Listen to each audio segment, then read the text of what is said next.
This as Ruto pleaded with activist and Busia Senator Kamau not to challenge the proposed housing levy contribution under the Finance Bill 2023 in court. Ndio nasema ni rafiki yangu, lakini mbele ya katiba ni rafiki yangu mkubwa kuliko wewe. Na nimeangalia finance bill, na finance bill inafuruga katiba kwa vipengele kama 6. Na mimi nakuomba uheshimu katiba, wazitoe, kwa sababu asipozitoa tunaenda kukabiliana kotini. Mbona wewe unataka kunipeleka kotini mimi nikipanga kazi ya mao mahasla? Si unaona unanionea tu bure. Wale ndio ungewapeleka kotini kwa sababu walikuwa wanatusumbua. Si huyo kia ndiye angepeleka wale watu ya kutupelea BBI sijui nini akatusumbua, si angepeleka kotini? Awali nisamee kidogo nipange mambo ya mahasla please. The proposal wants employees to pay 3% of their monthly salaries to support President Ruto's ambitious plan to provide affordable housing for Kenyans. Now, Chief Cabinet Secretary Musalia Mudavadi is in Nigeria, where he will be attending the swearing-in ceremony of Nigeria's President-elect Bola Ahmed Tinubu today. Mudavadi, who left the country yesterday, is representing President William Ruto at the event. Saturday, retired President Uhuru Kenyatta attended a transitional lecture event in Abuja, where he asked African presidents to embrace the opposition leaders, insisting that the winner takes it all mentality does not work. Instead, it creates unnecessary division. I use my voice and my platform to persuade, especially those in power, that a dialogue with those in opposition to their victory is not a weakness, nor is it a denial of their victory, but rather a much-needed tool that creates a more inclusive Kenya and that sets a forward developmental trajectory. And I remind that the mentality of winner takes it all can only result in division and retardation of our national development agenda. And Deputy President Rigathi Gachagua has warned that any attempts to resurrect the outlawed Mungiki sect will be met with swift and decisive action. The second-in-command spoke in Thika while accompanying a host of leaders to a religious event held at the AIPCA church. Gachagua described the sect as a criminal gang, saying that at its peak the gang was known for rapes and extortion, among other criminal activities. The truth of the matter is that that gang will not be allowed, and any attempt to recreate the activities will be met with swift, decisive action within the law. And it will not happen. There is no way this government can allow that gang to threaten our women, to rape our children, to extort money from business people, to sell fear to farmers, and those activities they were doing. If you have a problem with President William Ruto and me, why don't you come and face us? Machana na hii watoto. Ati you are trying to revive a criminal gang to intimidate us, to make the country ungovernable. And these are people's children. These are people's children. He blamed the sect's revival on a few people taking advantage of jobless youth in central Kenya. And Uganda's President Yoweri Museveni has said there have been casualties during an attack by Somalia's Islamist group Al-Shabaab on a military base manned by Ugandan peacekeepers in the Horn of African country. Museveni did not say how many soldiers were killed or wounded, but it was the first official admission of losses in the attack among the Ugandan troops who were serving in the African Union transition mission in Somalia. Al-Shabaab will repay. We don't have big support forces there, like Air Force and long-range artillery and so on. They have light equipment, which was doing well. But the Americans have some UAVs there, which should help. But I don't know what they are doing. They came for a little while and then went back. And then the Turkish also have some system there. UAVs. If they were all coordinating, there would be no problem, but they don't. If the Turkish and the Americans don't want to support our ground forces, we shall support them ourselves. We shall find a way. The assailants numbered about 800, and during the attack, the Ugandan troops were forced to withdraw to a nearby base about 9 kilometers away. I'm Dennis Aseto. Good morning.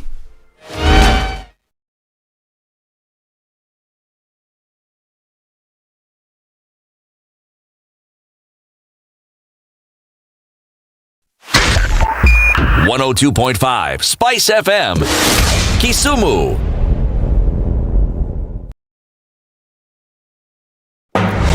The following takes place from 6 a.m. to 10 a.m. every weekday on Spice FM. Revenge is for children. It's for kids. When you grow up, you realize the best revenge you can take on somebody is to ignore them. I'm just new in politics. It is not everybody's cup of tea. That's why some people come in one term and that's it for them. Political parties in this country do not have ideologies, whether luring or otherwise. And that is the effect of corruption. Any time an offense occurs anywhere in the country, it is the job of the Inspector General to look into it. Whether it's corruption, whether it's murder, whether it's petty, that is his job. If we have chosen to be a corrupt nation, then we produce corrupt leaders. Everything then becomes chaotic that you cannot be able to change a nation. The Situation Room, Kenya's biggest conversation.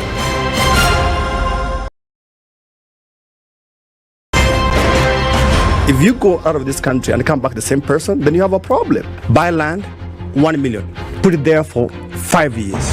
What's the purpose? It'll have increased in value. No, that's the thing. That's darkness. That's an eclipse. You don't do that.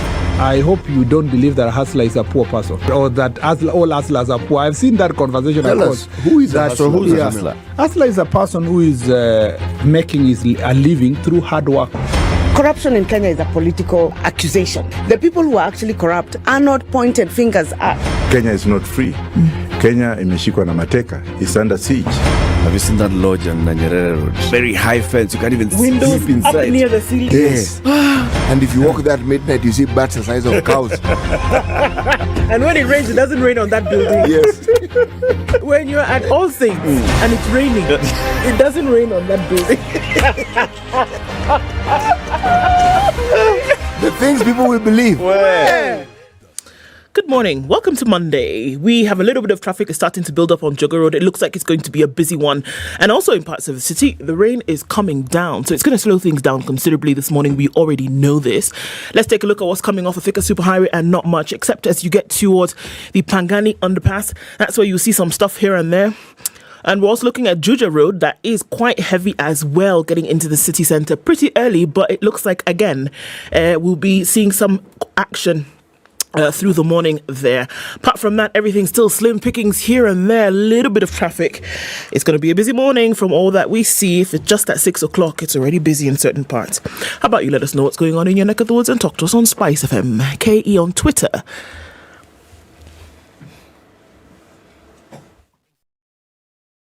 .0 Spice FM, Nakuru.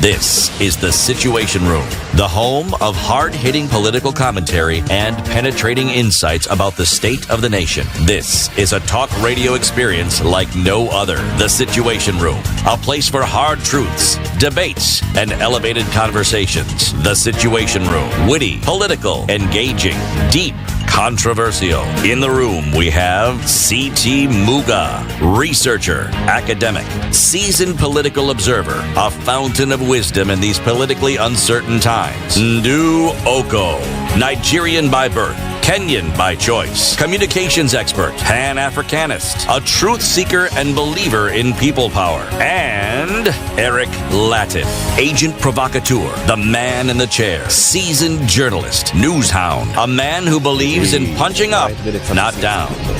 This is the... Welcome to Kenya's biggest conversation. Welcome to the Situation Room, the final Monday of May 2023. Hiya, just like that. How you guys? Welcome back. Thank you. Guess who's back? Guess who's back? So yes, I'm back. Here I am. But now, my friend, let me tell you, I have a cough that's been there. You know the one that you know, CT, you know that one. My friend, I still have it. You can barely think with that cough. Up until you get it, you don't realize that coughing actually affects your thinking. Mm-hmm. You can't even afford to sneeze, because if you sneeze, you start coughing. If you start coughing, you can't stop. Yeah. And your chest pains, and your throat pains, and your head aches.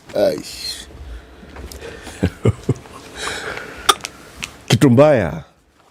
But how was your week, City? How have you been? I've been very well, thank you. Very good. I've been very, very, very well. You know, Alikumiss. I thought... Wacha nimsaidie kitu kusema. Because yeye atasema. No, that I cannot say. Alikumiss. That is not, it is not possible. That I cannot say. But just know. Sawa. Sawa. If only, in my life, I've only said I missed ugali once. Now, surely. Man, now imagine a man. I've been eating ugali since I was 2 years old. We shouldn't make Eric laugh. Sorry. But yeah, sorry. Yes. You shouldn't. I shouldn't make Eric laugh. But it's been a good week. It's just that this drizzle began very early in the morning today, and then the cold set in. Now this cold, God Almighty, it's cold. Chaos. It's cold, yeah. Chaotic. And my Uber driver was telling me that unajua ni July. You know, I honestly have no clue when it's supposed to rain, when it shouldn't rain, when it's cold, so when it's cold, I know it's cold. If it stops, then I know it has stopped. So we are going to the cold month, is it? Yes, we are. June, July. It's going to kick in early this year, actually, from what we've been told. But it's also times of the year in Kenya that I'll never forget, actually. July? June, July. Yeah. Because of the cold? Yeah, then plus my kids were born in those months. So it was always months of wrapping up children to make sure that they didn't freeze. Okay. Those parents who mummify children. Huh? Omo, to mummify. And you, Ndu, how was your weekend at least? You know what? So Roland Garros is on. The Grand Slam that ends the clay season. And then into my other most favorite tournament of the tennis circuit. So I was doing that most of the weekend. Yeah. And writing some and trying to catch up on some reading. Who's the number one tennis player now, male and female? Number one is still Novak Djokovic. My goodness. Right.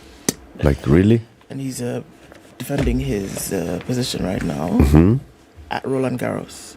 So, you guys are talking about Formula 1? Tennis. It's tennis season. You're unavailable. You're not doing Abby. Okay. Sorry. That conversation and Delaney too. Formula 1 I can contribute. Hi, welcome to the conversation, everybody. Karibuni sana. Let me tell you what we'll be discussing today. So 2 weeks ago, he was here and he was explaining the Housing Development Fund. And there were very many questions. A week there after that, he went to State House and he had a public address. And that took its own turn. Interesting twist. Completely. This is PS Charles Hinga, the PS for the State Department for Housing and Urban Development. We're inviting him back this morning at 7 a.m. to hear him again. They're adamant, him, the president, and others, that you know what, the housing fund is important and it must be coming now. So he's coming to explain to us why is it so hard to understand? Okay, it's going to be mandatory. Okay? Plus, the main issues again we'll ask him today is how is it going to be managed? Yeah.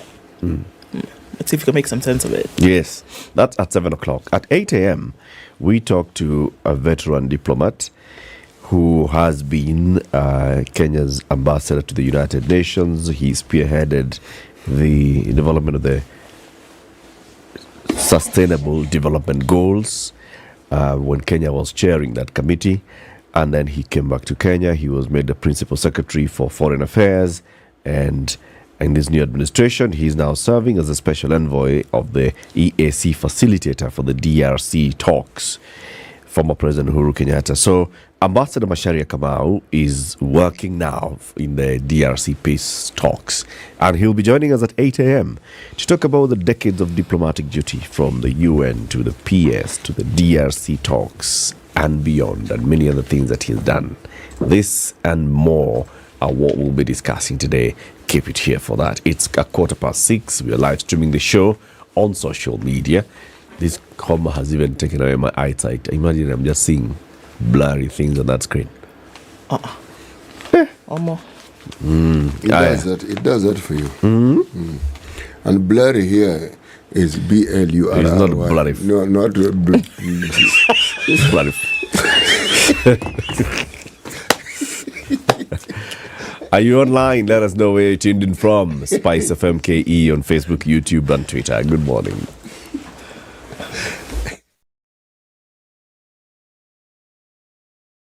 This is the Situation Room, the only way to start your day.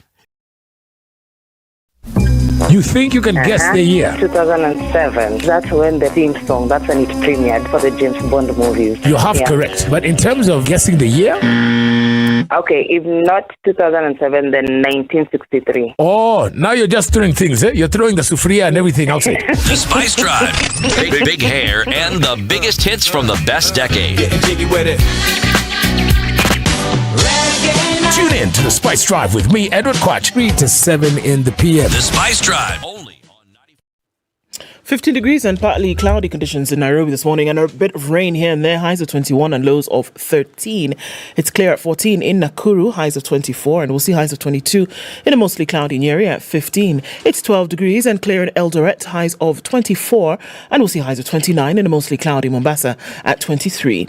It's 25 and cloudy in Malindi, highs of 29, highs of 30 in Kisumu. It's clear at 18, and 14 and clear in Kakamega, highs of 27 and lows of 14. It's mostly clear at 20 in Kampala, highs of 28, and we'll see highs of 30 in a partly cloudy Dar es Salaam at 25.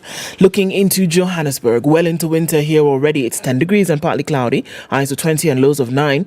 Mostly cloudy at 27 in Lagos, highs of 31 and lows of 26. It's clear in Kinshasa for now at 23.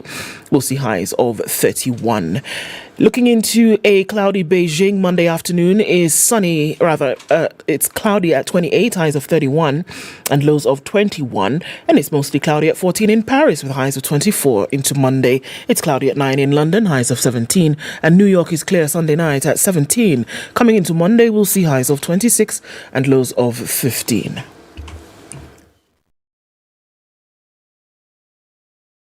mature, intelligent talk every morning. Spice up yourself.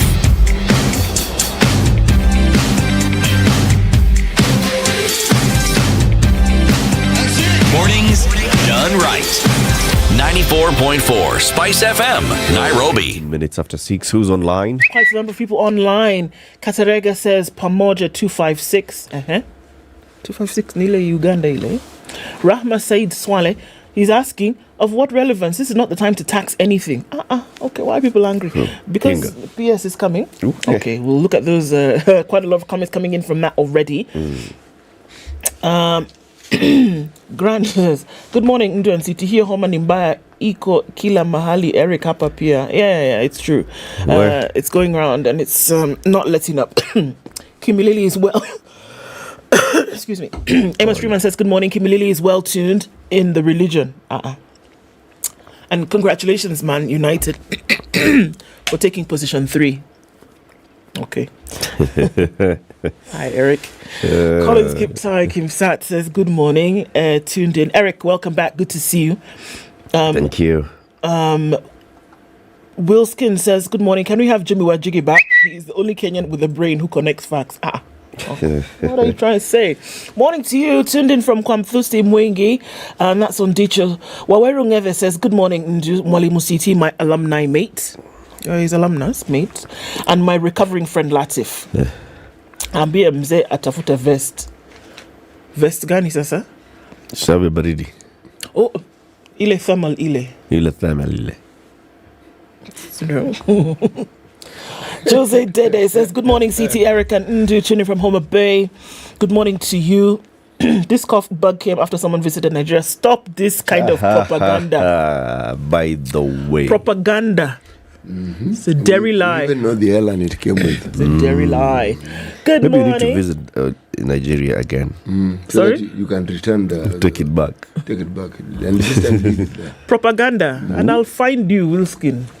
Charles Jenga says, good morning, tuning from Mombasa. The rains are with us in full force. Indeed. So the rains never really went anywhere, did they? But they seem to be just have been around the corner. Abdul Kadir says, good morning, tuned in. Wishing everybody on Spice FM a blessed Monday to you too, brother. Simon Udhiamba says, good morning, tuned in. And he says he would like today's proverb to be from Giriyama. Okay. Mm-hmm. What man does... I think you may have gotten it wrong, my friend. What man know not doesn't exist. What man does not know does not exist.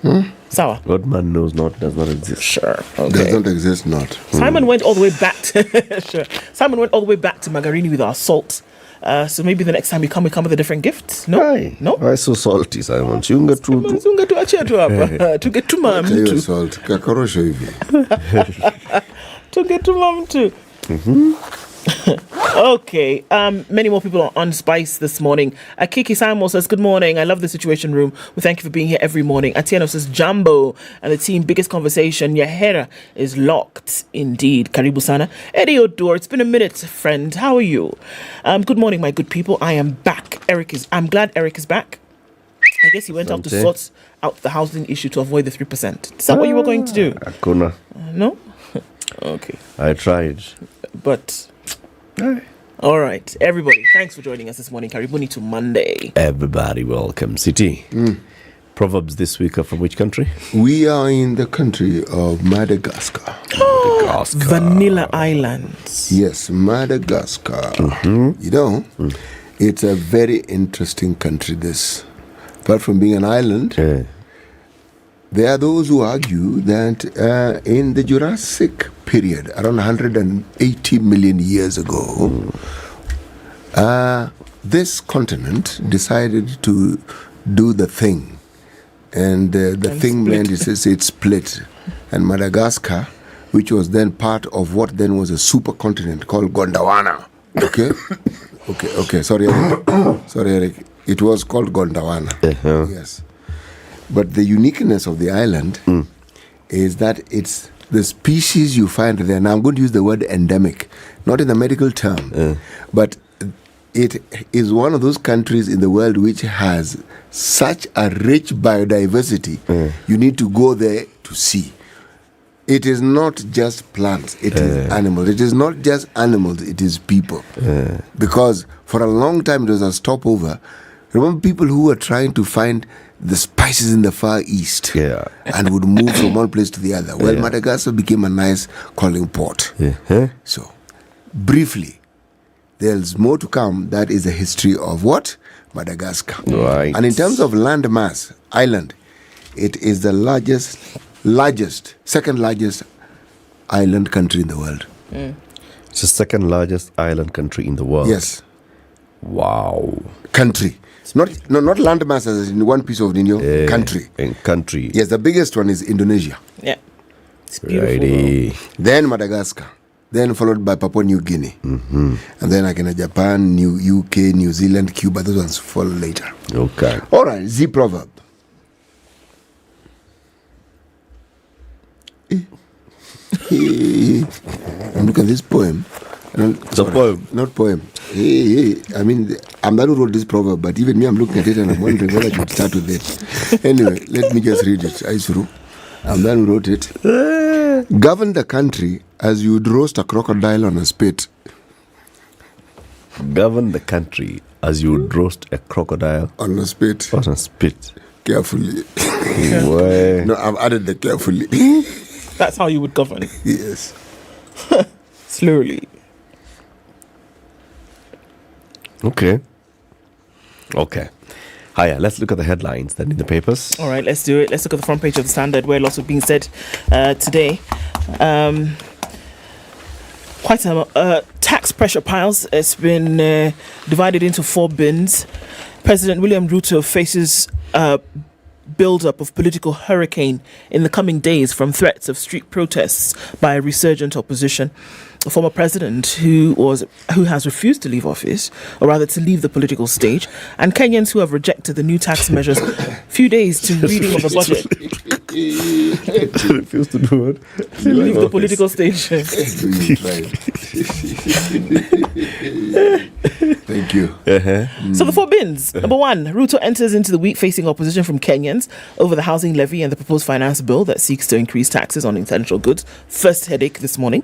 Azimio parliamentary group meets on Tuesday after the leadership of Raila Odinga to strategize on how they will fight government proposals for more taxes. That's the second one.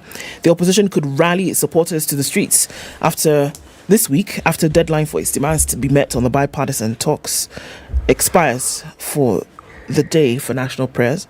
And former President Uhuru Kenyatta's return into active politics and closing ranks with Raila could mean more political trouble for Ruto. So it seems that according to this, that's what he's dealing with. We're also looking at clergy MPs push government to halt Mungiki resurgence. CBK governor is on his way out, and he's doing this when Kenya is in the throes of high inflation. That's another story. Uhuru sells handshake to African leaders.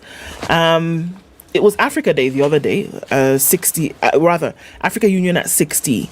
And we'll look at that story where Musa Faki had some interesting things to say about where they want the AU to go. On the front page of The Nation, housing levy unstoppable. President tells Raila still think about other things, but that one impossible. It's not going to happen. That's a headline. Ruto seeks 2 billion shillings to globe trot. What is front and center of The Nation? So take that as you like. But 700 million had been previously approved. They're asking for a further 1.3 billion to allow the president, meet state obligations around the world. Maize millers protest rule barring farm gate purchases in Tanzania.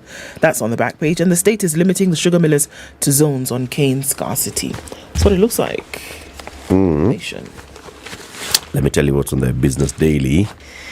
The big headline here is split puzzle of scores in hiring a new NSSF boss. So there's details of scores with huge variances and suspended interviews have lifted the lead on a major split among the NSSF board members that preceded the hiring of the new managing trustee in a recruitment that insiders claim had external interference. The board settled on David Koros, who will take charge of a more financially empowered fund after he emerged the best in the interviews conducted on Wednesday last week, and he'll now take charge of the pensions entity that has an investment portfolio of over 284 billion shillings. Labour PS Geoffrey Kaituko said Koros, who's the outgoing local authorities Provident Fund, that's LAB Fund CEO, is expected to report to his new workstation by the 1st of June. That is later this week. He has already received his appointment letter. So the Business Daily says they have learned that a major split that saw interviews initially scheduled for last week aborted for lack of quorum preceded this appointment. They say that sources indicate first so a couple of things happened in this recruitment drive. First, they had to re-advertise after they claimed that they got over 100 applicants, but it was non-responsive. When the board met on Wednesday to conduct the interviews, they still had some issues. And when they re-advertised, now they wanted to do the second round of interviews, or the first round of interviews for the second round of applicants. Some board members are not present, and this is FKE representatives on the board. Remember, NSSF, because it's a contributory scheme, employers who contribute to NSSF sit on the board. Yes. Employees who contribute to NSSF also sit on the board through their... in representative form. In unions, all right? Now, 2 board members who represent the FKE were not present at that first round. And it is said that one was not present because they were ailing, and the other FKE board member had not been gazetted yet as a board member, so could not sit and attend the interviews. However, when they finally sat down last week and they conducted the interviews, what the Business Daily here has even a diagram of how they were scored. How many candidates were interviewed? 9 candidates. Moses Ndiema Chesoto, Dennis Osia Emoit, Richard Nyakundi Rori, Tom Odongo, Tito David Koros, Nicodemus Odongo, Rukwaro Madhenge, Eddie Malit, and Jonah Ayabe. When all these ones were interviewed, clear the person who's actually now been named the new CEO, Tito David Koros, was the one with the highest in terms of merit. But the issue is that there are some of the board members who scored him very, very low. For example, there's a board member who gave him 89, another board member who gave him 88 points, another one gave him 95, another one 93 points, another one gave him 70, 73, another one 88, and then there was one who gave him 58 points, one gave him 30, and another one gave him 26. So while there are others who are scoring him 93, there's somebody who's scoring him 26. That disparity is big. It's a huge disparity. Yeah. Okay. It's like they're marking two different things. Yeah. When you started reading the numbers and you had just come from saying that some of them gave him low marks, I was going to ask, but I'm hearing 88 and 93, so is 0 the target? But then now, on the other spectrum, there's 30 and 26. Yeah, so he was scoring above 70 with all the other board members. 1, 2, 3, 4, 5, 6, 7. 6 board members scored him over 70. Actually, majority of them over 80. And then these 3, one gave him 58, the other one 30, the other one 26. And that is what is now raising issues of, Connie, what was this one scoring? So there are all these allegations of, there was external interference in this. And they're using the same marking scheme. Same. What is the metric? The metric, well, I don't know what they were using. It's not here. It's not written in this story. But yeah, that's what the issue, the Business Daily is saying. There's a split, there's a puzzle of how this scoring was happening, and you wonder what's the split in the board all about. Anyway, that's one headline. The other headline in the Business Daily is the CBK reveals cheapest and most expensive Kenyan banks. Do you know the most expensive Kenyan bank?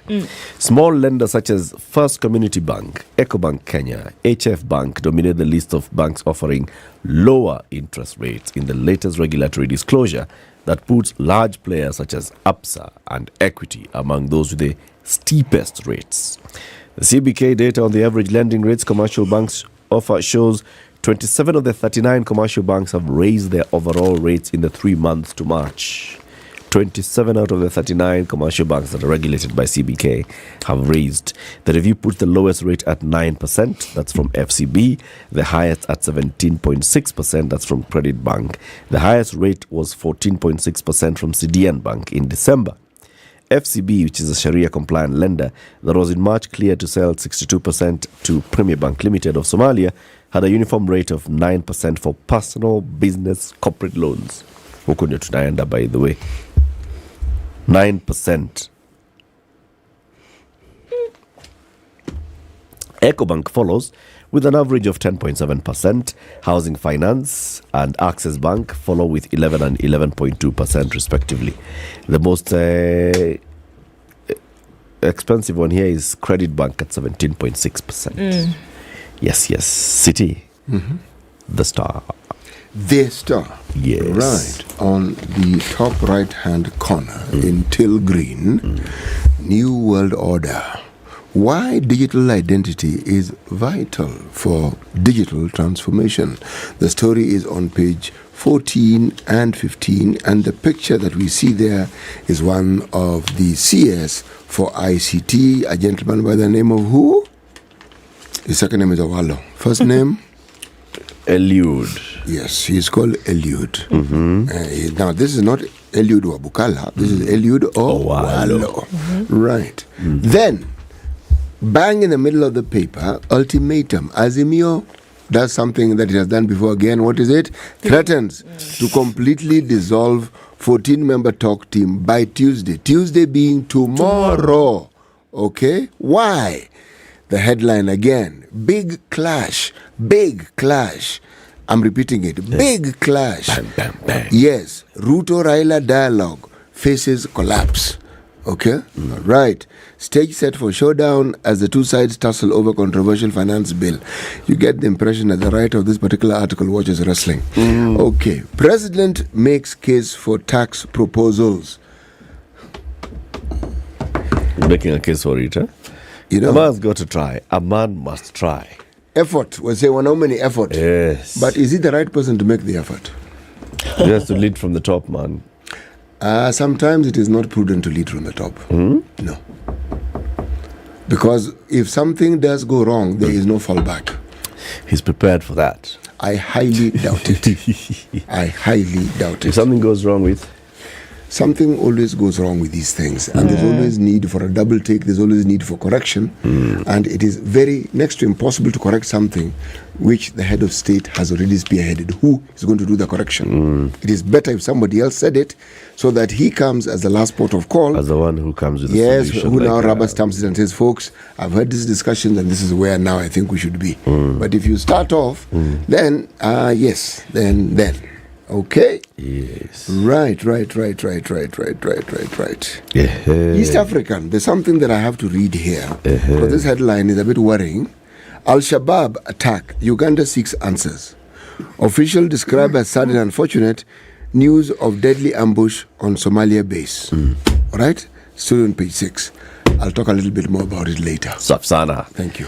Let's look at the traffic. Sawa, tell us how the roads are looking like. It's at 24 minutes to 7. This is the Situation Room, the only way to start your day. Spice FM, Nyeri. Sugar Road, getting into the city, we're looking at it building up as you get then towards Landys Road and then out towards the city. On Gong Road, as it meets with Haile Selassie, should not be too bad. We're looking at traffic also coming off of Thika Superhighway, getting towards Moranga Road, and then a little bit of it into the city centre. All right, coming off Waiaki Way, it's not too bad.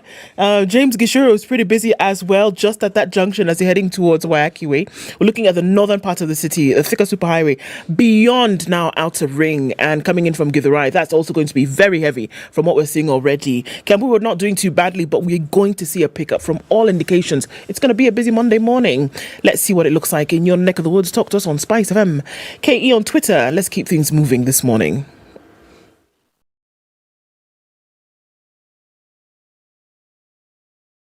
Mature, intelligent talk every morning. Done right. 94.4 Spice FM, Nairobi.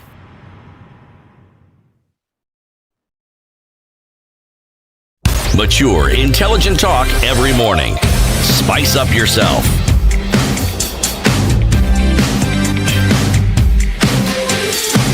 All right, mornings done right. 94.4. Me? Which one specifically? I don't know. Okay, let me tell you one that maybe I didn't mention specifically, but it's something that I don't think we need to forget or ignore. All right? The Shakahola massacre, mystery, all of this unearthing, exhuming is still going on, right? The numbers that we're looking at are still quite shocking, and if we can ignore something like that and not pay any attention to it, then we have to ask ourselves, what value then do we place on human life? The harrowing tales from families over Shakahola farm massacre continue to come in. There's a story now most told about Salama Masha, who's 28. She walked for kilometers with her 5 children out of the expansive Shakahola forest. She says she knows not the location or condition of her husband because he refused to leave when she was leaving with her 5 children, and he was in a very poor state, so she believes that he's dead. She's got children 8, 6, 4, 2.5 and 1 year old. The 4 children were made to starve. She couldn't bring herself to starving her 1 year old and had to continue breastfeeding the child so that the child would not die. The best that she could do was give water to her children. She said what made her leave at the point when she did was that she watched her 2-year-old writhe and cry in pain after the child had starved for a day. And she said, you know what? This is absolute nonsense. I cannot stay here anymore. She picked up her children and walked until she made her way to the main road. Wow. She says, again, she left her husband there because she says, you know what? Let's go. He said no, that the time for him to meet his maker is fast approaching. So he doesn't need to go. These are the stories that continue to come out from the Shakahola murder, massacre, murder, whatever you want to call it, situation. She's not the only one. More and more tales of war and woe are coming out of this place. She talks about the hunger biting so harsh, but they were told to persevere until the end times when they would meet the Maker. She said, I could not stand my children fasting as they would cry for water, which I had to give them. And luckily enough, I hail from a place near here and it was easy to escape. Note, she did not say, I'm just going to leave. Escape. What does that mean? That there were people who were trying to make sure that they did not leave.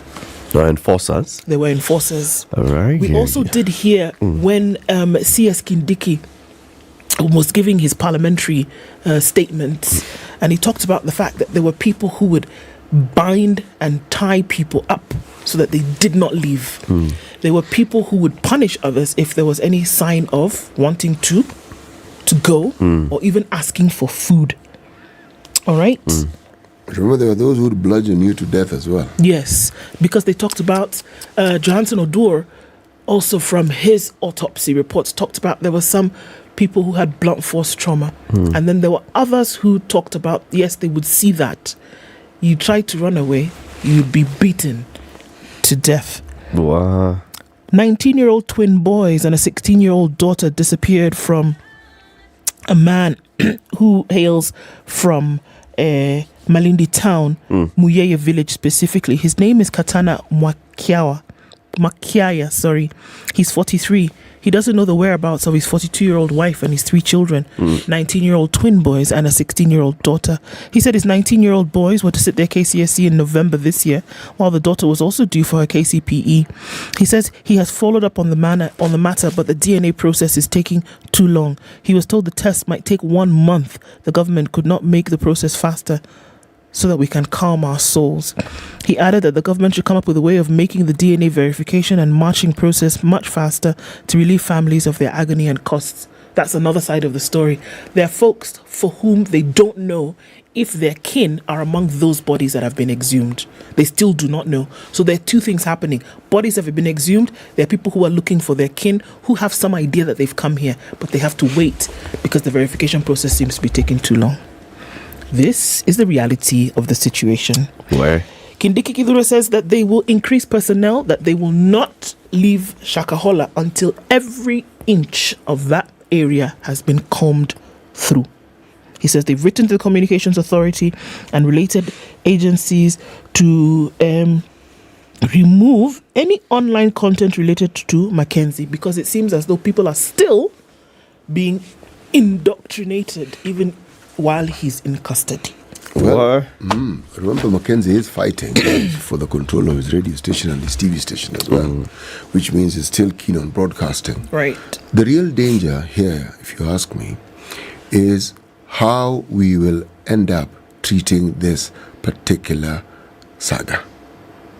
Because there's a danger of normalizing it. Absolutely. So that you hear it, another 10. That's okay. Shakahola story, okay. Yeah. And the enormity will be lost on us. It therefore means that we'll get to a point where every time something this gruesome happens, it just happens to be one other incident. And yet it is not one other incident. This is a milestone of an incident because it paints a very, very gloomy, a very dreary picture of where we are as a country. You know, Siti, you're absolutely right. Because, look, when you look at war and conflict, you know that there will be catastrophe and you know that there will be loss of human life by nature of the conflict. Yes. Right? Yes. But we're looking at a situation where hundreds of people have died. You don't know how many more have died because they've yet to be found. But the manner of their death is the thing here that cannot be normalized. And that's why I insist that we talk about it every day. It cannot be normalized that you say that, as is being alleged, one man was able to indoctrinate thousands of people and hundreds of people are dead as a result of that. Children are dead as a result of their parents making them starve to death so that they could go to this promised land. It cannot be normalized.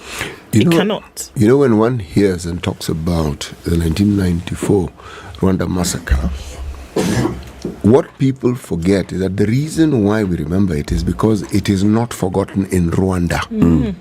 There is a museum, there is a constant reminder. But even before that time, when you think of what we call the Holocaust, when you think of what happened to the Jews, sympathizers of Jews in Nazi Germany. The reason why it isn't forgotten is not because of the Nuremberg trials, but it's because the Germans determined this is something that would never be forgotten. Yeah. From the time a child is in kindergarten, what a child can understand, they are introduced to the concept of a Holocaust. Primary school, it is in the curriculum, and they keep upping it. You get to university, there's some compulsory subjects on it, and they are examinable. This country called Germany is the only country where denial of the Holocaust is considered a crime. A crime. Okay? Israel has similar laws. Such atrocities, do you really think 6 million people died in a day? No. Were they people who are unknown? They were ordinary people who had neighbors and friends and relatives. And yet this happened. We are now witnessing this thing in Kenya. The numbers don't need even to be more than 10, even 5. And the numbers we're talking about are many. This is not something to wish away. This is the point where we stop as a nation and ask, where did we go wrong? And we start putting in the structures and pillars to ensure that such a thing does not happen again. Because if we don't, the next time such a thing happens, it will be infinitely worse than this. So is it a good idea what the president has done in creating a commission of inquiry? I believe it is not the first time, but I would prefer if that commission of inquiry told us how they're going to look at other commission of inquiries that dealt with similar things, because we've had them. All the other reports on... Yes, President Moi set up one on witchcraft. Now, what we're seeing here is akin to witchcraft. It's the same. Yes. It's the same. Find out what because they it's said. Coming in through religion. Yes, exactly. So, the commission is not a bad idea. The question is, what are they going to do different? Are they going to learn lessons that we ought to have learned from previous situations? I think the issue basically goes even beyond those in positions of authority to all of us. Because if you look at all those previous reports, it's the citizens who seem to be pushing back more loudly. Yes. When there was a report on, was it devil worship? Yes. And such things in schools. Yes. And people were really shocked and saying, what do you mean there's devil worship in schools? And President Moi set up a task force to look into it. And it came up with a report and said, yes, indeed, there's something happening in our schools that is some form of indoctrination that is leading towards devil worship. People are like, come on, what are you talking about? Same Mungiki, who was the moderator of the PCA, also even wrote a book. He did. Talked about devil worship in this country and how big it is. And people just push back. Wow. First of all, from members of his own church. Yes. It was profound. So the same things is happening here. Even now, as we talk about all this Shakahola, we want to move over from it and say, no, let's isolate it. It is this one man called Nabi. It's one man. No. Yeah. It isn't. It is not. It isn't. We must get to a point where we're all agreed that it's all of us need to take a pause and actually accept that there's a problem. Absolutely. And especially the mainstream churches, because the mainstream churches are using this as an opportunity to show, you see? These are the why churches. You should not come here. Yeah. But you see, this is where again they go wrong. Because those other churches are their brothers and sisters. Yep. You can say what you like, but they're talking about the same faith as you. Now, you may think they are not. They are. That is the reason why they've been able to attract people. And it also means that those in the main churches who've lost members of such cults, there's something they should have been doing which they haven't done. That's why people have gone looking elsewhere. That's why people are going there. Yes. Hiya. Let me tell you about fish.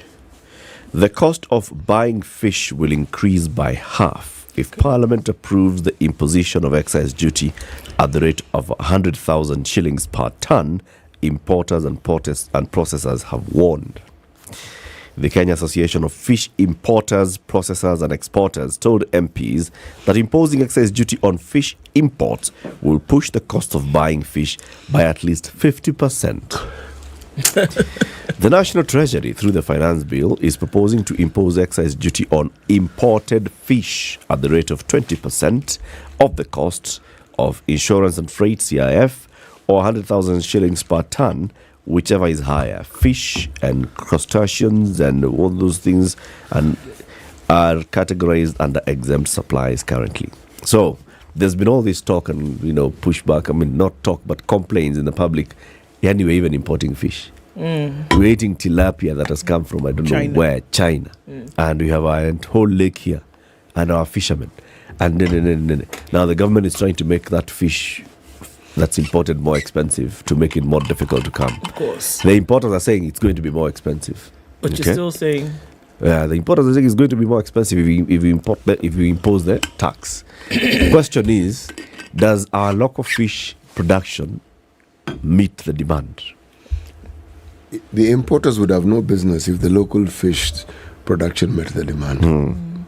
It doesn't, and that's just the truth. But why is our local fish market not meeting demand? Well, we are killing the lake for starters. There's a lot of affluence that keeps going into the lake. There's a lot of talk about what ought to be done, and that talk has been going on for a long time. Yeah. And with every year, it becomes a lot of talk, but nothing really happens. Well, in terms of just making the environment conducive, whereby the local fish and fisheries market can grow or be sustained, it's just not happening. Like you say, the lakes. I mean, look at one of the largest bodies right now that is producing a lot of fish, Lake Victoria. And what has been the issue with Lake Victoria for the last, easily 10 years? What has been that? What has been the numbers in terms of when departments went out and tested, toxins in the water? We had the issue of hyacinth. The issue of hyacinth is still there. Beyond that, you also have storage capabilities for people who actually harvest the fish. You've talked about the price of imports for the price of materials for people who are actually doing fish farming outside of the lake. So many things. What is happening with policy? What's happening with licensing? What's happening with provision of storage and freezing facility? Because nobody says that you farm a fish today and you must sell it today. But the reason why people don't do it is because they don't have adequate chilling facilities. So, do you want to X out all of that? I support imposition of excise duty to reduce the importation of fish. Absolutely, I do. But then it needs to be accompanied by a lot more effort. So, for example, we've been talking about the blue economy. How are we using our blue economy to actually make sure that we are not only looking at just fishing, but everything else around that ecosystem? We have a State Department for Fisheries. Since the Kibaki years, how much money has been spent on just talking about fishing? Buy fingerlings and distribute to farmers and encourage them to start fish ponds across the country so that, we can increase our consumption of stimulus. Yes, it was a stimulus for fish.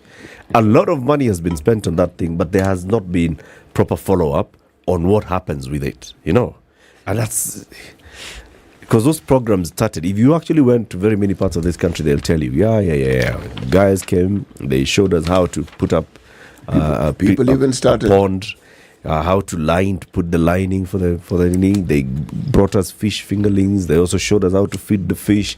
And then after that, it was an organized follow through. This is where you shall be able to sell the fish. Or this is how you shall. It died. Billions spent. Now here we are again, same thing. Anyway, Siti, you had a story that you wanted to discuss with us in greater detail. Yes, there's this story on page 6, East African. It's a story of Al-Shabaab. In that story, one had thought that Al-Shabaab was now part of our history. Attack on ATMIS base sends shockwaves in Uganda. As UPDF commanders face probe over heavy loss in lethal Al-Shabaab attack. I will read this. Senior Ugandan military command is among the dead.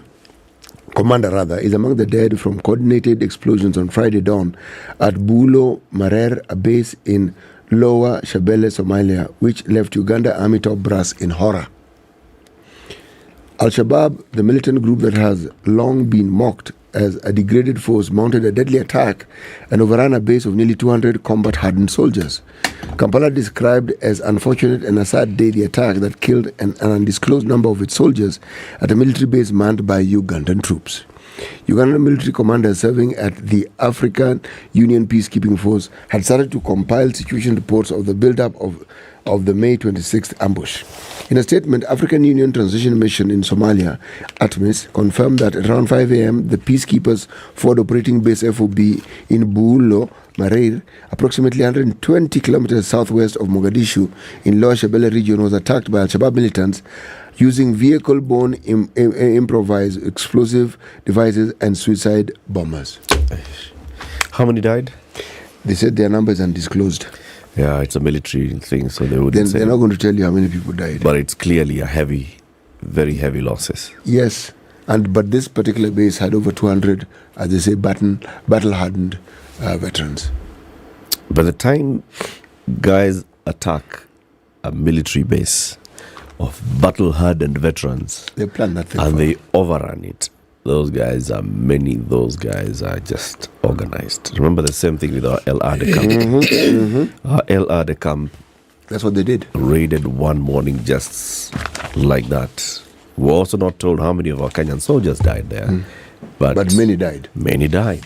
Yes. It's just a big thing. So let me just tell you one more final thing about tax. So, please.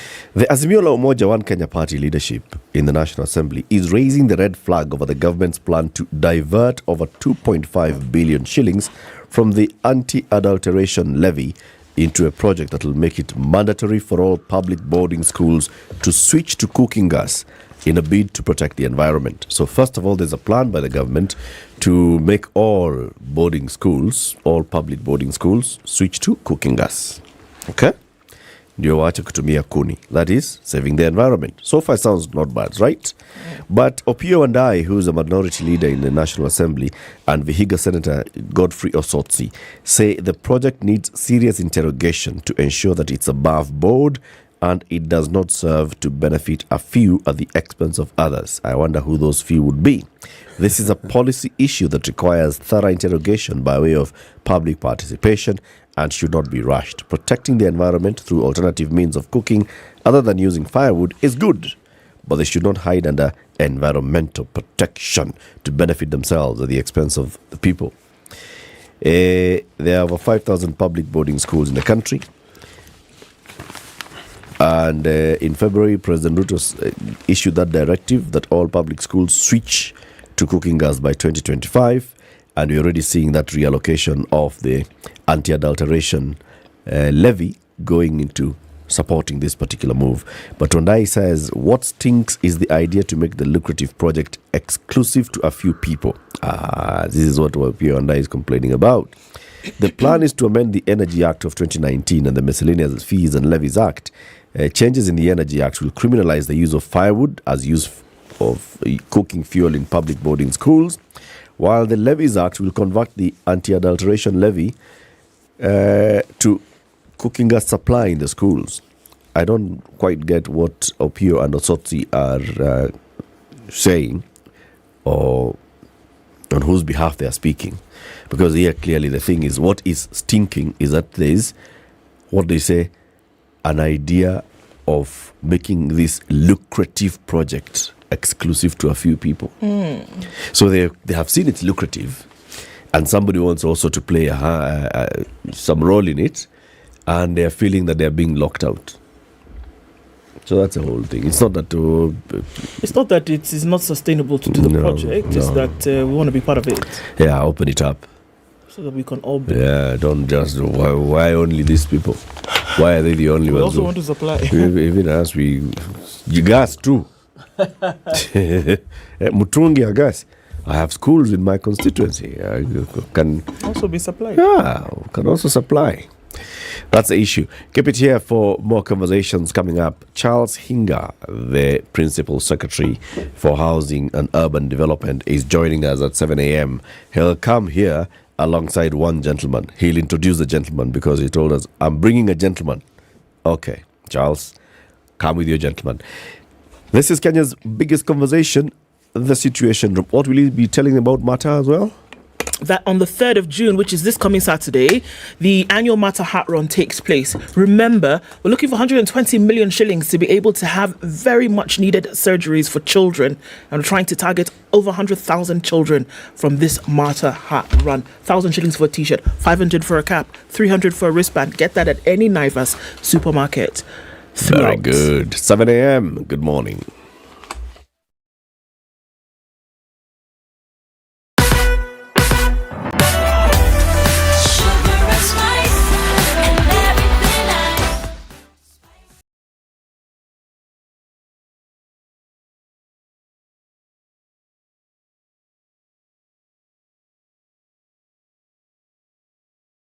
This is Newswire. I'm Dennis Aseto.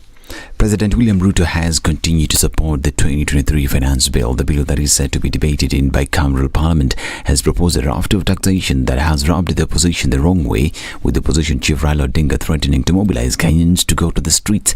Raila has accused the government for crafting a law that will see Kenyans overburdened by taxes. This as Ruto pleaded with activist and Busia Senator Okiya Omtata not to challenge the proposed housing levy contributions under the finance bill 2023 in court. Ndio nasema ni rafiki yangu, lakini mbele ya katiba ni rafiki yangu mkubwa kuliko wewe. Na nimeangalia finance bill, na finance bill inafuruga katiba kwa vipengele kama 6. Na mimi nakuomba waheshimu katiba, wazitoe, kwa sababu asipozitoa tunaenda kukabiliana kotini. Mbona wewe unataka kunipeleka kotini mimi nikipanga kazi ya mahasla? Si unaona unanionea tu bure. Wale ndio ungewapeleka kotini kwa sababu walikuwa wanatusumbua.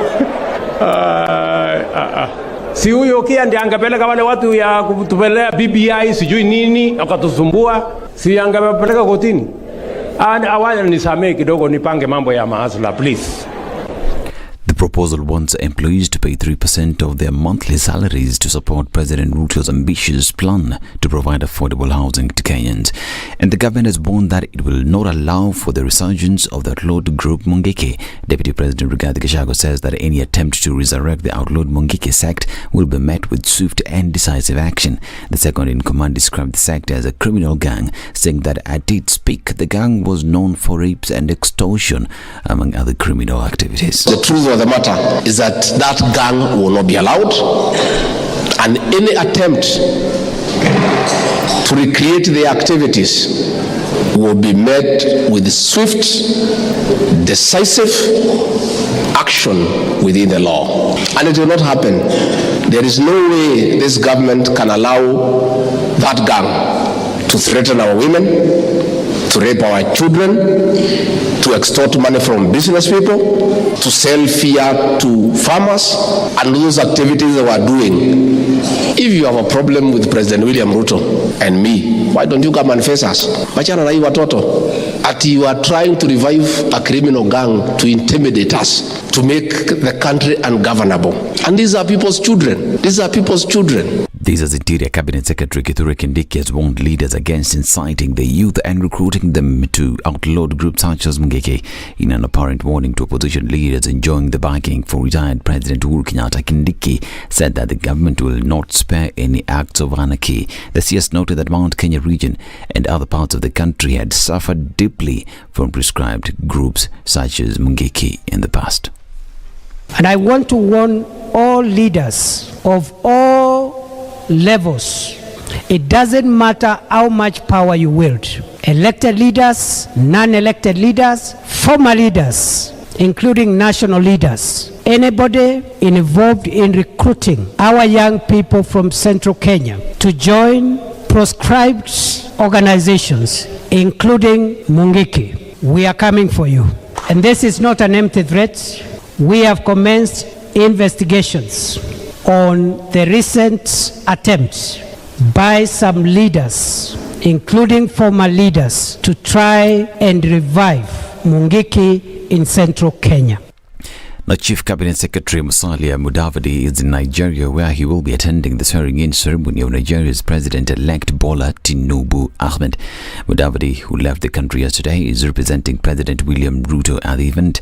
Saturday, retired President Uhuru Kenyatta attended a transitional lecture event in Abuja, where he asked African presidents to embrace the opposition leaders, insisting that the winner takes it all mentality does not work. Instead, it creates unnecessary division. I use my voice and my platform to persuade, especially those in power, that a dialogue with those in opposition to their victory is not a weakness, nor is it a denial of their victory, but rather a much-needed tool that creates a more inclusive Kenya and that sets a forward developmental trajectory. And I remind that the mentality of winner takes it all can only result in division and retardation of our national development agenda. This is Newswire. I'm Dennis Aseto. Good morning.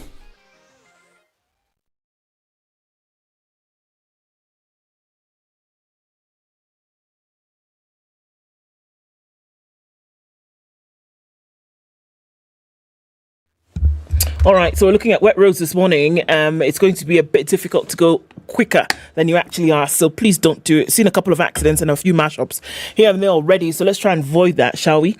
It's heavy on the eastern bypass. It's in and outbound traffic. We're also looking at it heavy coming in on Juja Road this morning. That started very early, and the reason for that is because there's again yet another mashup right there, and that's what caused that traffic. On the Thika Superhighway, it's hot and heavy coming into the city. The service lanes is what you want to use this morning, so think about that as you're getting into the CBD. It will not be too bad.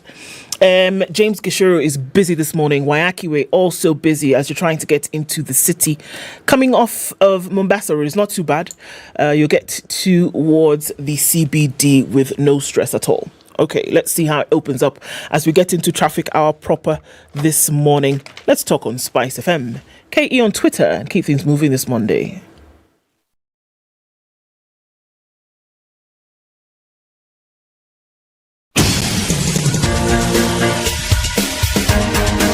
This is The Situation Room, the home of hard-hitting political commentary and penetrating insights about the state of the nation. This is a talk radio experience like no other. The Situation Room, a place for hard truths, debates, and elevated conversations. The Situation Room, witty, political, engaging, deep, controversial. In the room, we have C.T. Muga, researcher, academic, seasoned political observer, a fountain of wisdom in these politically uncertain times. Ndu Oko, Nigerian by birth, Kenyan by choice, communications expert, Pan-Africanist, a truth seeker and believer in people power, and Eric Latif, agent provocateur, the man in the chair, seasoned journalist, news hound, a man who believes in punching up, not down.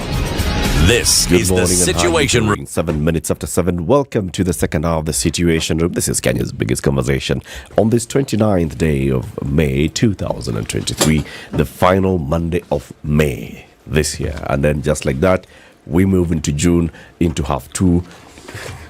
And you know, done. This year is just like that, man. It's just going and going, and soon it will be gone. And we are also counting down, because as we count down towards June, we are counting down towards a new look of KTN Home. Welcome Home. And Welcome Home is revamping with a great programming that's going to be coming from June. Make sure you keep watching out for that. And we tell you, follow us on our social media handles, KTN, at KTN Home, everywhere. Facebook, Twitter, Instagram, TikTok. What's the other thing? There's no other thing? You've said all of them. No, there must be another one. You said Facebook, you said YouTube, you said Twitter. Okay, I hadn't said YouTube. You don't said YouTube? Yeah. How can? Okay, that YouTube. One. Say so, YouTube. Plus YouTube. Thank you very much. All of them at KTN Home. That's where you'll find the best programming. From June, we revamp KTN Home. We have guests who are joining us in the studio. One of them is the Principal Secretary for the State Department of Housing and Urban Development, Charles Hinga. He's not yet here. He's called in and said he's running just a couple of minutes late, but he'll be here in a few minutes. And he told us, I am coming with a gentleman this morning. And the gentleman is here. So the gentleman was to be introduced by the PS, but he'll introduce himself now because he's here alone in the studio. But he's here. Good morning. Morning, sir. Karibu sana to Kenya's biggest conversation. Thank you. Okay, so I am not going to introduce you because the PS was to introduce you. So you introduce yourself. What's your name? My name is Peter Mwema Mudhaka. Peter Mwema? Yes. Peter Mwema Mudhaka is the chairman of the Kariobangi Light Traders Association. Who are those? We are from the Kariobangi, the Juakali, the Juakali clusters. Yeah. They have been contracted by the government for the park road. To do the park road homes? Yes. Yeah. So you're here to tell us that whole journey of participating in the construction of the park road homes. Yeah. And also we are asking ourselves, so who owns these homes? You own a home? I own my home. Bas, you'll tell us the story. Yeah, sure. Now, to welcome you to the show, C.T. Muga has the day's proverb. This week's proverbs are from Madagascar. Madagascar. Yes, the island country of Madagascar. Of the penguins. Of the Penguin, right? Right. Govern the country as you would roast a crocodile on a spit. You know, I'm thinking Madagascar. Roasted crocodile is a delicacy. So what do you think it means? Say again, the proverb? Govern the country as you would roast a crocodile on a spit. Now, the thing is, when you roast crocodile, apparently, because of the nature of it, after they would skin it, of course, but it was such a fatty meat that it would pop and like burst when it met fire. So you needed to be very careful about where you were when the thing was going. When the spit was revolving. So you needed to pay attention to the fire, and you also needed to pay attention to the meat so that it would not burn. Methinks that's how you need to pay attention when you're governing. You need to be deliberate. You need to be deliberate. You need to be careful. Otherwise something will go wrong. Because once that fat hits the fire, there'll be a flame. Now that flame is not necessarily good for roasting that meat. It will probably burn that meat. Yes. Peter, do you understand the proverb? Is that your interpretation as well? I'm just listening. You're just hearing it as we talk about it. Yeah. So Peter, introduce us to the Kariobangi light traders. Okay, now I have a story to tell and our journey up to where we are now. The year 2018. Actually, we are just the people, mafundi, just welding guys at Kariobangi. I was the leader of the group that time. We didn't know how to do. We are just, I think you know about the story of Kariobangi before. It's bad, but it's a light industry actually. Yep. Then as a wedding guy, we came and formed our association, a little one. So that actually, the main one was just to keep us a security. Because there are so many stolen things. So now we had to accompany the police at that time. When we were stolen, actually they came to me as a chairman. Then we give them the way. When we are doing that, I think the former regime, he reminded us, he said that we saw good things coming at light industry. And there are these guys who just carry the briefcase, who are coming to buy for us, and then they go and they sell the things to the government. And I think the former regime said that, especially the former president, he said that, how about if I want to see these small guys who make the nice things and we cannot reach for them that time. And as well, with the Minister of Housing, there was advisor of the president, which was led by the Madam Court Anna Mutai. He came to us looking for us. Actually, first at the go, he got the chairman, got Mr. Muya. He came to Kamkunji, he got Mr. Bio, the chairman. Then he came to light industry, they got me. And then they say, guys, we want to offer you, and we see whether you can produce what we want. Actually, by that time, it is very surprised to be taught you can do a job for the government. Of the government project. And actually, we are very honest, and we taught them, the people who came here, they buy from us, and we don't know where they take. They said, no, we want you to do. It was a very surprise to us. These are new people, we don't know them. And then actually, they said, okay, let go slowly. Let go slowly. We will take you there, and we are going to negotiate. Then actually, that's anniversary for the president. They took us to the Minister of Housing. We got Mr. The PS, who is with me here, and then he told the story. It was like a dream actually. You guys, I want you to build there, and you have to be ready. And this readiness, it was a tough journey, because imagine the BQ was out. The contractor was up the BQ. Then is to go and negotiate something which was negotiated before by the government and the contractor. And then he was taught that you have to work with these guys and you have to negotiate with them. Then, okay, the contractor said, fine, let them come and see them. We went there actually, he didn't like us before. one thing, because the way we are, the way we dress, the way we are fearing people. Then he told us, you guys, I want to see your workshops. I see whether we can work together. Actually, we went around. After 1 week, I think he said that these guys, I'm not going to work with them. He told the PS himself. And the PS caught us. Me was there at that meeting, and anyway to go home. PS told the Chinese guys, or the contractor who was at Park Road, my friends, listen to me. Listen to me very carefully before these guys. Even if you bring your things from China for nothing, we are not going to take. We want these guys to work. Actually, that support, now the contractor had no other opinion than just to call us. We sit down, we negotiate the contract. We negotiated the contract well. The contract actually was 122 million. We said, God. 122 million shillings worth. Imagine. For what? Doors? It was for the window doors. The metal. Oh, okay.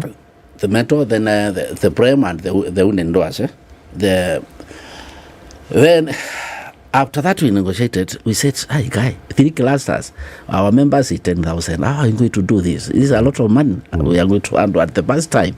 It was a surprise for us. Actual God was with us, and then the contractor agreed to work with us.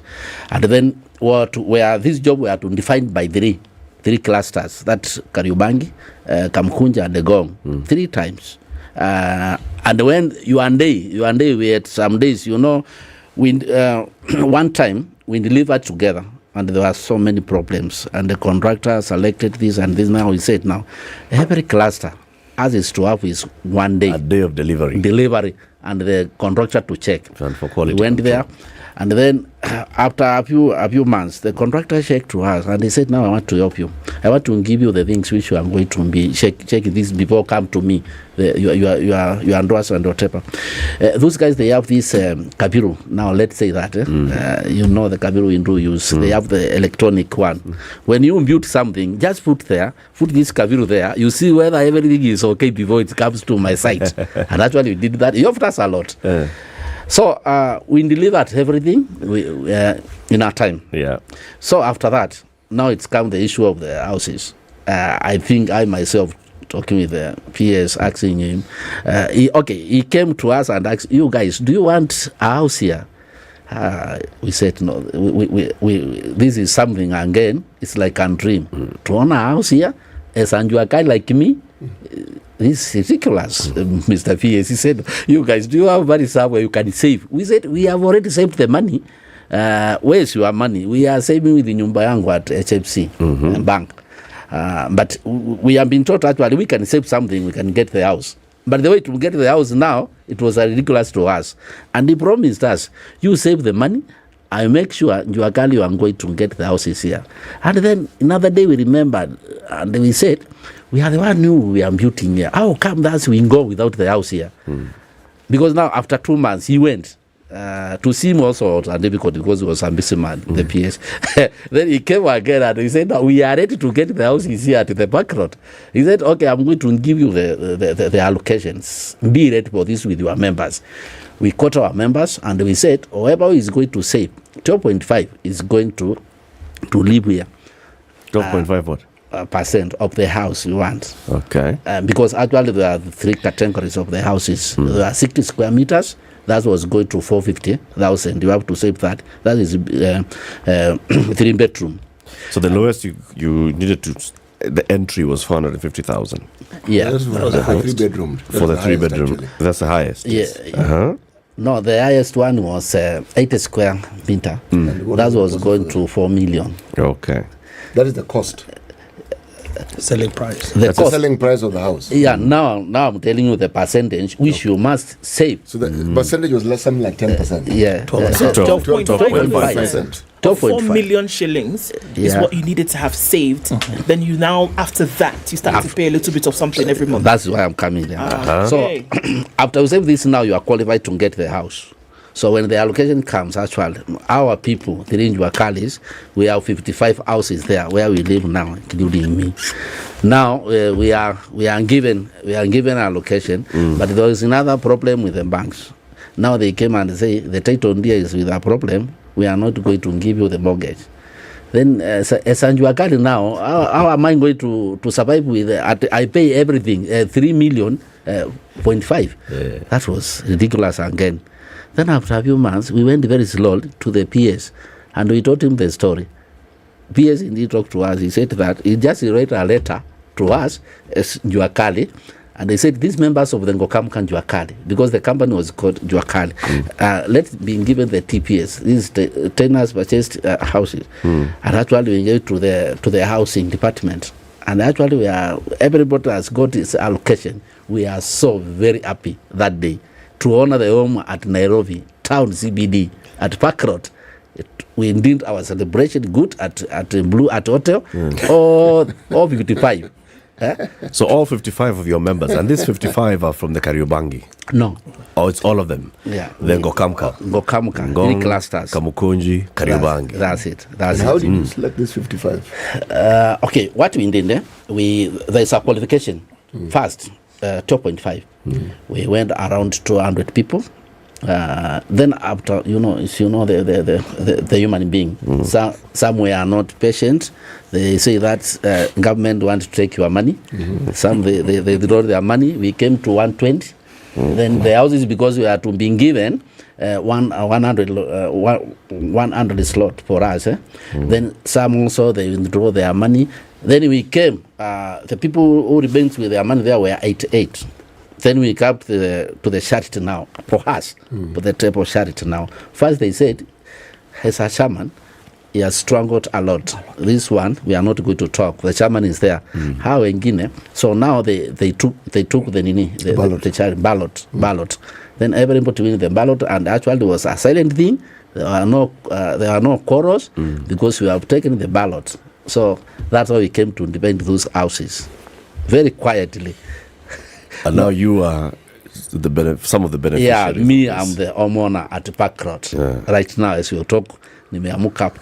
Umetoka hapo saa hii asubuhi. Toka hapo saa hii. How much are you paying per month? Okay, per month now, because one thing for that we are to pay 25,000. If you pay, if you are qualified to 2.5.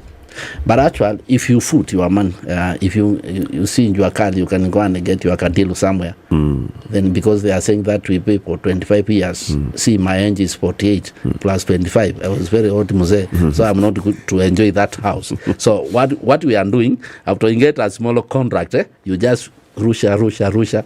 So now I have seen mine is coming down to 17,500 per month to pay now. And now very soon I'm going to be calculated how many years are remaining for me to honor that house without paying rent, now staying like this. That's it. It was like that actually. Peter, where were you living before you moved into Park Road? My friend, I got very big problems. One thing, I was living at Umoja, whereby you remember the fire which broke there.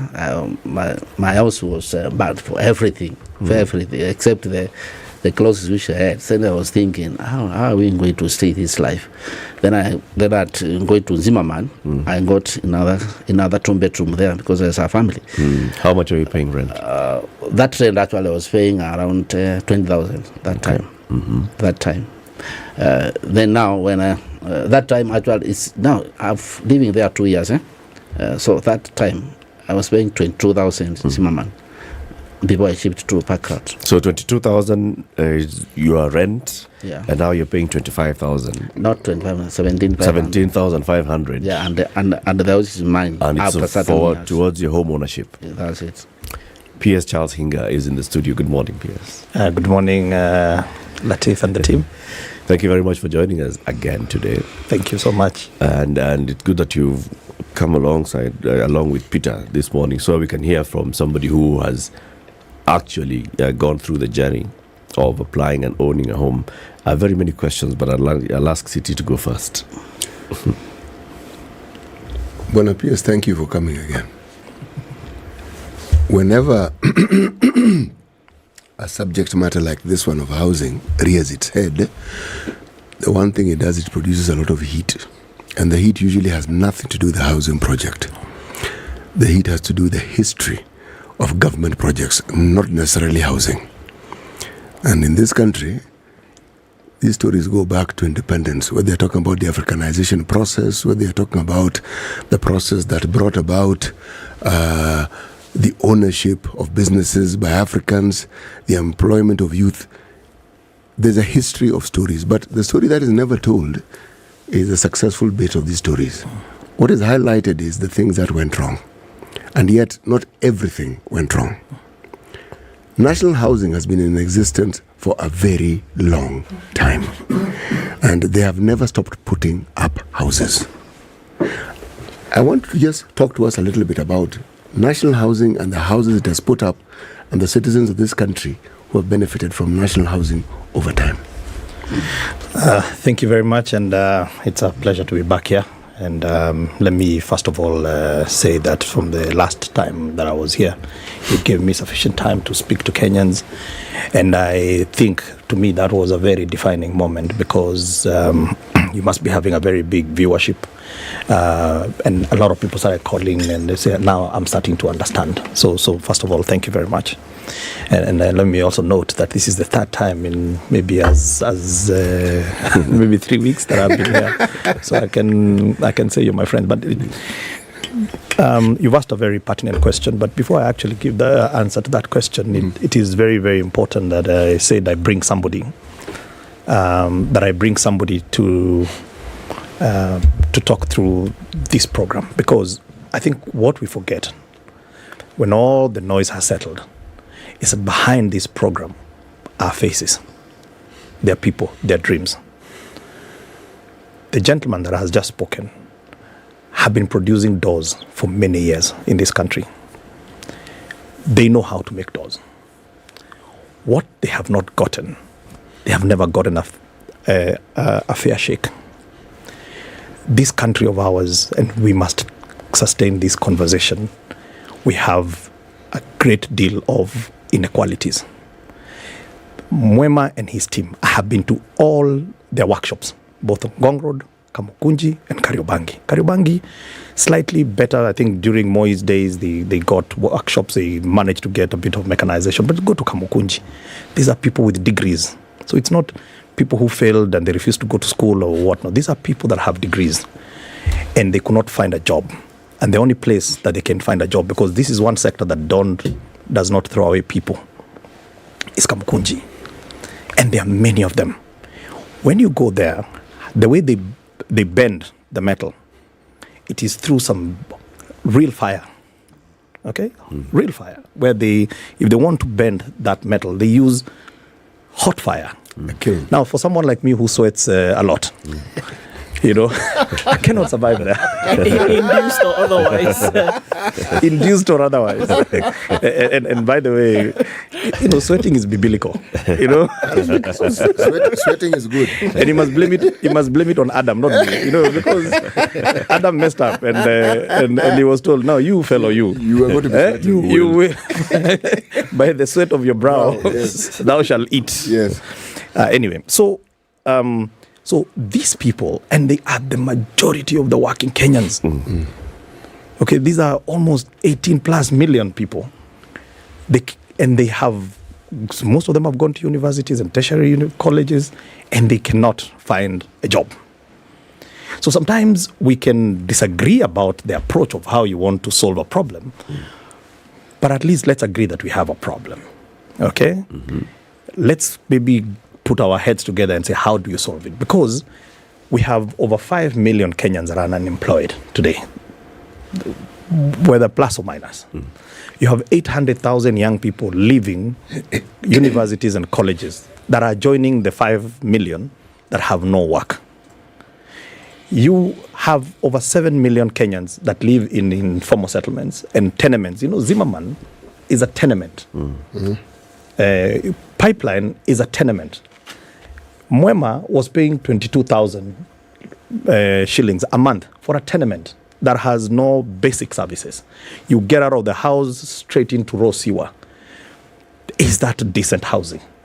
So if you can have a program that is able to solve, or you kill many birds with one stone, why do you want to talk down on it? Maybe let's have a sober conversation and say, Are the mechanics going to work? But we cannot bury our heads in the sand and say that we don't have a problem. The reason why this program, and before I answer the issue about the National Housing Corporation, has been front, right and center of Jubilee government, where I was a PS. And remember, the former president handpicked me from South Africa. I didn't apply for this job. I was handpicked when they had already come up with a Jubilee manifesto that talked about 500,000 a year units. By the way, they had started with 1 million units, not 500,000. Yep. For a market that is producing only 1,000 units for affordable housing, how do you move from 1,000 to 500,000? We can have that conversation. People don't know, okay, and this is news to some people, that in 2012, I actually hosted the former Prime Minister in my house in South Africa. And we became very good friends. And he says that I was his chairman of ODM. I was not in South Africa, but I was not formally his chairman, but I actually raised money for him, for his campaign. I have sat many times with the former Prime Minister, one-on-one. If you listen to him and you go on a conversation about housing with the former Prime Minister, he's very passionate about it. In fact, he says he's the father of housing, and you cannot take that away from him, because the Soweto A Canaan in Kibra, he's the one who started it. And then you have got this government. Jubilee government had mandatory contribution. When you go to Azimio plan manifesto had mandatory contribution, and you have this one that has mandatory contribution. So there is actually, if there is one agenda that should not be dividing many people, is this one, because you said in the campaign trail that you're going to have 1.5%. I think that was, Azimio actually were explicit. They said 1.5%, 1.5%. Kenya Kwanza actually never put it in writing as to how. So if the debate today was why 3%, why not 1.5, I think that will be, the context will be ready. But let me talk. Let me answer your question now, and it's important that you brought this issue of National Housing Corporation. For you to understand the history of National Housing Corporation, you need to go back to the 60s. And when you go back to the 60s, this is when, as a country, we formed a Housing Finance Corporation. Yes. I think it was about 1965. And we came up in 1967, we came up with the National Housing Policy. And the National Housing Policy, CAP 117, is the one that established National Housing Corporation. At that time, remember, pre-independence, for 33 years, the policy of the government then was segregation. It was to contain the people away from the urban areas. So to contain the Africans. The Africans. Yes. From the urban areas. So they put up only 14,000 housing for 33 years. The policy was Mukae Mashambani, don't come to these other places. That's important history. Then come independence. And we come up with this housing policy. And we established National Housing Corporation. And we gave it money to go and build houses. And National Housing Corporation built so many houses. Dandora, when you go to Madaraka, and so many other, not just here, but all over the country, they built. Until the late 80s. And what happened in the late 80s? In the late 80s, you remember, the IMF came knocking on our doors. Didn't they just? The World Bank and all these Bretton Woods institutions came knocking on our doors. And what do they say? Structural adjustment. They say government has become too big. You have too many people who are working and they're not providing core services. Can you downsize government? And why are you in housing? Can you leave it to the private sector? So it's not your core mandate. It's not your core mandate.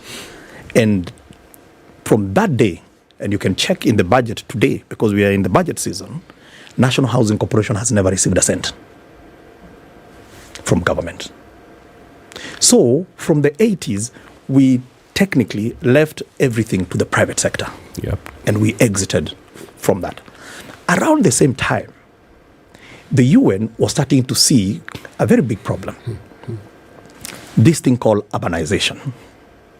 And they called a conference and they said, we need to do something about this urbanization, because at the rate at which we are urbanizing and at the rate at which when the people come to these urban areas, they are not able to find basic services. And they went and defined what is a decent home. The UN defined it. They even defined how much you should be paying to afford. So the affordability was actually defined. But then it was left to countries to think about how you're going to implement the urbanization agenda. Now, politics aside, noise aside, I left a very comfortable life to come here because I was given an assignment which I believe is a very serious assignment. And this is one assignment that I take so seriously. I had no reason to come back here. So this is something that I actually believe in. And I believe in it because I have seen that when you're committed to something and your heart is in the right place, you're going to create the likes of Mwema. These are 55 new homeowners that will never otherwise have ever owned a home. They will have continued paying the same amount of money in Zimmerman. And he will have, after many years, passed away and has nothing to bequeath to his kids. And if they don't get a break in life, I was born in a slum too. But somehow, I got a break in life. Not many of us who were born there got that break. So sometimes when you see the sweating coming out because of the passion and whatever it is, it is because this is something that I believe in, because behind the program, behind the noise, there are people. And they are our people. And we share the same umbilical cord. And that umbilical cord is what is called We Are Kenyans. And for that alone, and by the way, this thing, you don't do it for fame or fortune. I mean, if it was for fame or fortune, I would have packed my bags and gone back. Now you're already famous. Now you're famous. Now I'm a celebrity. But if that was your motivation, and then, behind this are so many people that you'll never get to meet. So if you're doing this because maybe a politician is doing this because I want to be voted for, different motivation, you'll never get to meet these people. All right? But it is something where we can, again, we're having a national dialogue. We're having a national conversation. Yeah. We should not fight about it. And by the way, and this bill that is actually there, which I'm sure we're going to come to, is going to change, because that is what public participation is all about. That's what. So all this conversation is actually going to yield some fruit. Absolutely. Okay, good. Absolutely. Let's take a break. Absolutely. 23 minutes to 8. Charles Hinga, Principal Secretary for Housing and Urban Development, is our guest, and he has come with Peter Mwema. Peter is the chairman of the Kariobangi Light Traders, and is also one of the 55 homeowners of the Park Road homes. He and his fellow light traders participated in actually constructing those homes, and they balloted and they won a ballot. And now Peter is telling us, ameamka leo asubuhi from Park Road, and he says it's the first time that he owns a home in Nairobi, and he's very proud of it. Let's take that break. We'll be back shortly. Good morning. This is the Situation Room, the only way to start your day. I have a brother. He was a pilot. He was laid off. He came to a policeman. He messed up. He went from a pilot to a policeman. Exactly. He stole a jet. Yeah. In fact, you should be lucky he was not court-martialed. The Spice Drive. Big hair and the biggest hits from the best decade.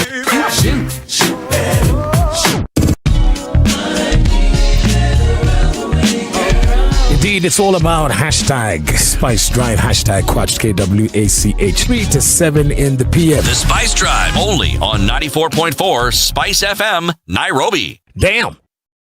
It's a cloudy rainy morning in Nairobi at 15, highs of 21 and lows of 13, and we'll see lows of 14 in a sunny Nakuru, going to highs of 24.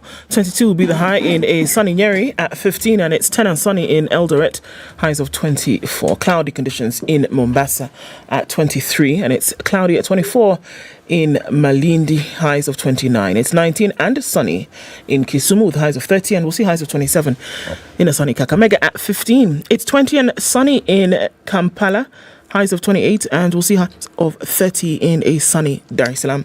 Mostly clear, 9 degrees in Kampala, and 27 and cloudy in Johannesburg, and 27 cloudy in Lagos. 23 and partly cloudy in Kinshasa, going to highs of 31.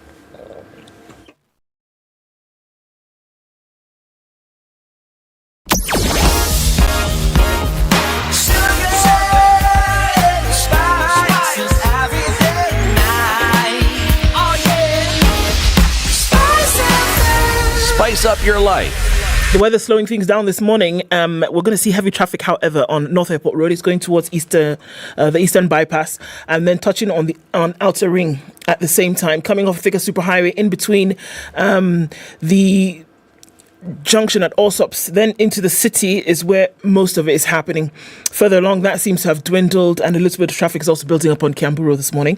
Waikiri not looking too bad. It's not doing too poorly coming off James Gishoro either. But we're looking at Gong Road, pretty busy as you're coming out then towards the city. Looking at that junction coming in from Naivasha Road, heading out towards Riara Road, and then into Lavington out towards Mzima Springs. That's where we see some traffic as well. We're into traffic hour now, so it's likely to build up a little bit towards 8. Let's talk on Spice FM, KE on Twitter.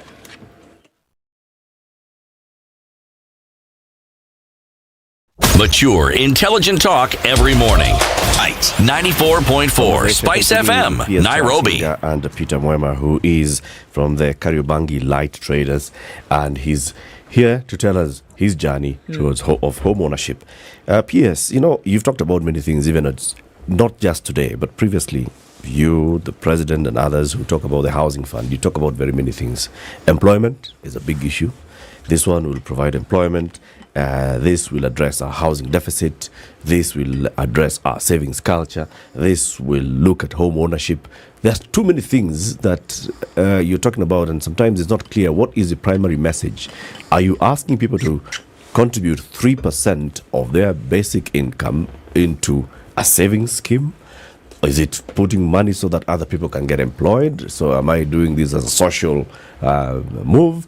Is this so that I can own a home? Are you trying to address a home ownership problem because we have less than 20,000 mortgages? Is that the issue? What exactly is the main thing that we need to... we understand the affordable housing, the 3%. And that's a very fair question.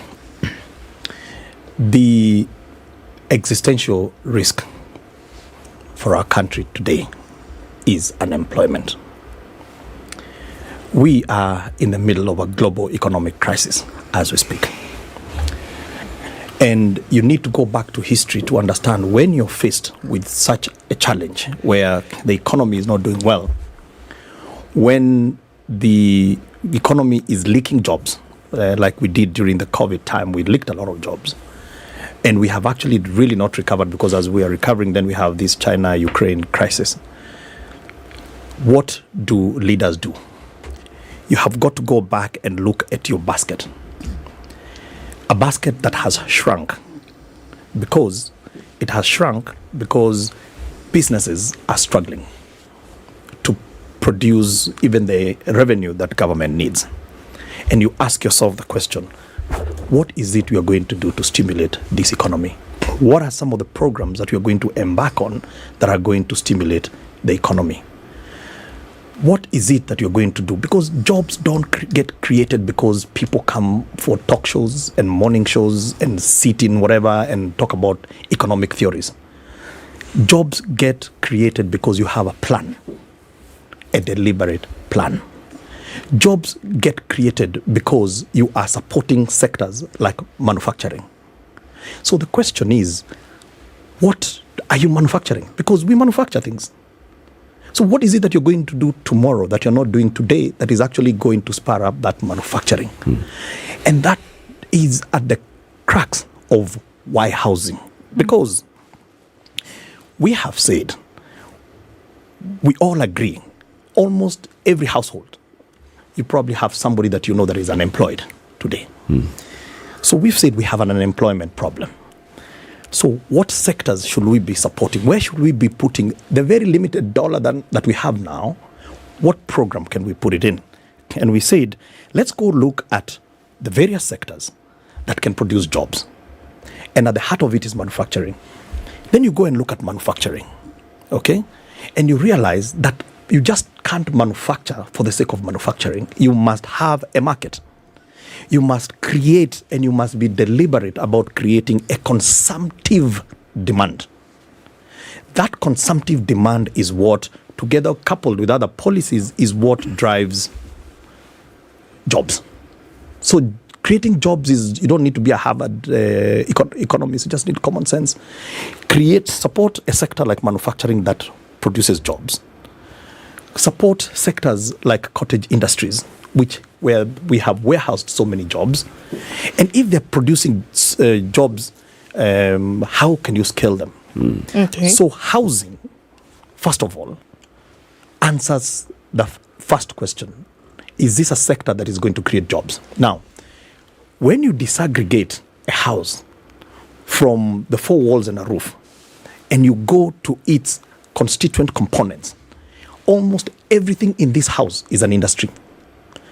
But it can only make sense if you are producing at scale. If you're not producing at scale, you're not going to create the jobs that you need. That's why Bwana Mwema here and his team of Ngokamka, we gave them 8,500 doors to do at Park Road. 8,500 doors.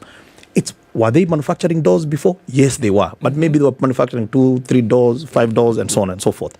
You've given them 8,500 doors to manufacture. That's 122 million that has gone directly to that particular sector. You have spurred that economy. And lastly, if you still take the doors, and I have 69 components that we have disaggregated, and we've actually produced a Juakali manual, which they have, and we have standardized those products. And we've said, if 1,370 units in Park Road produced 8,500 doors, how many doors can you create with 200,000 houses? And when you calculate that is about 1.2 million doors. If 8,500 gave you 120 million, that went directly to a sector that is producing jobs. When you do 1.2 million, how many jobs and how much are you talking about? You're talking It's a about lot. 17 billion. I get it. Let me, because you've asked a question. I need to land. The full number. I need to land because. Please land it. Let me land it. And my question, just to remind you, I know what the question is. why you want my 2,500. I am coming there. Is it so that other people can get jobs? I'm coming there. So, but it's important that we set contextualize. Context is important because if I just jump into it, then that chapel after this, because you didn't explain yourself. So, numbers don't lie. 8,500 doors, 120 million that went directly to these guys, and some of them own homes today. If you do 1.2 million doors, that's a huge sector that you've created. Almost every other part of the country, they actually have, they make doors all over the country. 17 billion that is going directly. Now, so the first thing that we are doing is we are deliberate about creating jobs. And this is one sector that is going to create. But while we are doing that, we are solving another problem, which may not be as urgent. Okay? Because the question is it urgent to build those houses today? Okay? Is it urgent to build those houses today? And one can say, if we didn't have this question of creating jobs and looking at the sector that creates jobs, perhaps we can say, maybe not. But because we have this huge unemployment issue, then we say, but we have a housing crisis in Kenya. As you just said, we have 30,000 mortgages and below for a country of over 50 million people. Okay? We have 7 million of our Kenyans who live in slums today. So you can focus on a sector that is broken, okay, that has been left to the private sector to largely drive. And the private sector has focused on 3% of the market. And you say, if I disrupted this market here, okay, and I put scale, I produce the jobs, I provide decent housing, and guess what? You bring in foreign denominated, direct investment, because a lot of this money is actually going to come from outside to construct. Sorry, PS, I have to jump in here because I think if a number of things may have happened, and I think we've left Kenyans very confused at this point as to what exactly is going on here. If previously, we said that this is being done in order to have Kenyans then being able to own homes that are affordable for them and they can pay over a period of time. Now what we are saying is that actually what we're trying to do is solve a job or an employment crisis in the country. And rather than work on that bit by bit, there seems to be a sense of urgency that we're applying to this. And the question comes in then, why then does my income have to come into this if what the government is trying to do is solve an unemployment issue? Now what you're saying is that it's an unemployment issue that's trying to be solved. So I think we've left Kenyans very confused now. And if there's any kind of room for speculation as to what may be going on. I think we've laid the case very well for that this morning, because the question still remains, what exactly is going on? So, are we saying that people don't have houses? What about those who have homes and then are still being forced to spend this 3%?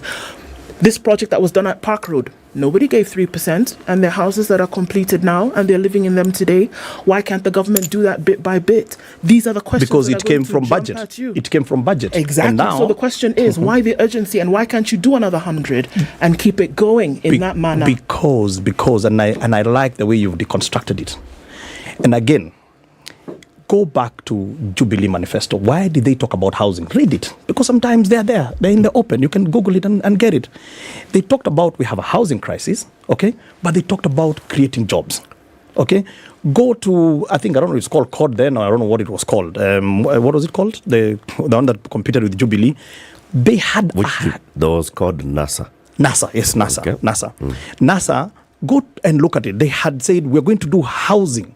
And the housing was linked to jobs. Yep. Okay? Go to Kenya Kwanza, and when they talk about the bottom-up strategy, they said we have spent almost 9 trillion the last couple of years, okay, in debt. And where did we invest our money? We invested our money in good infrastructure, roads, and nobody can doubt about that. Yeah. But did it produce the jobs that we need? And then they said no. So they said, now let's try. Our plan is to focus on the sectors, okay, that are going to produce the jobs. Okay. That's important. Yeah. And as I said, you cannot produce jobs unless you have a deliberate plan.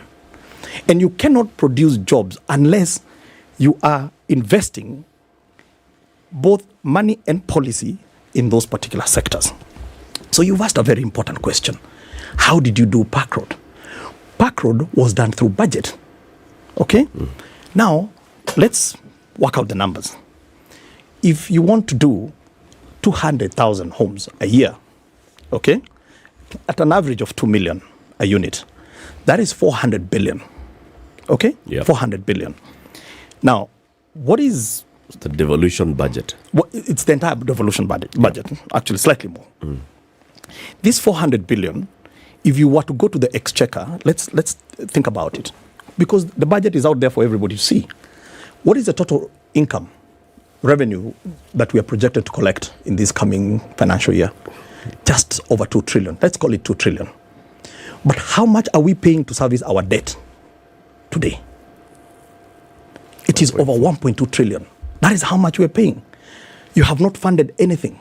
You have not funded salaries. You have not funded education, which is a social service, and so on and so forth. So, is the option of creating jobs going back to the revenue? Now, you can say yes, but how does government generate revenue? I will tax you more. Yeah. Okay?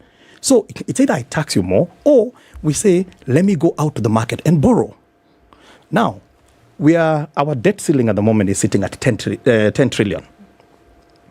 I think we just have a headroom of about 600 billion to hit our ceiling.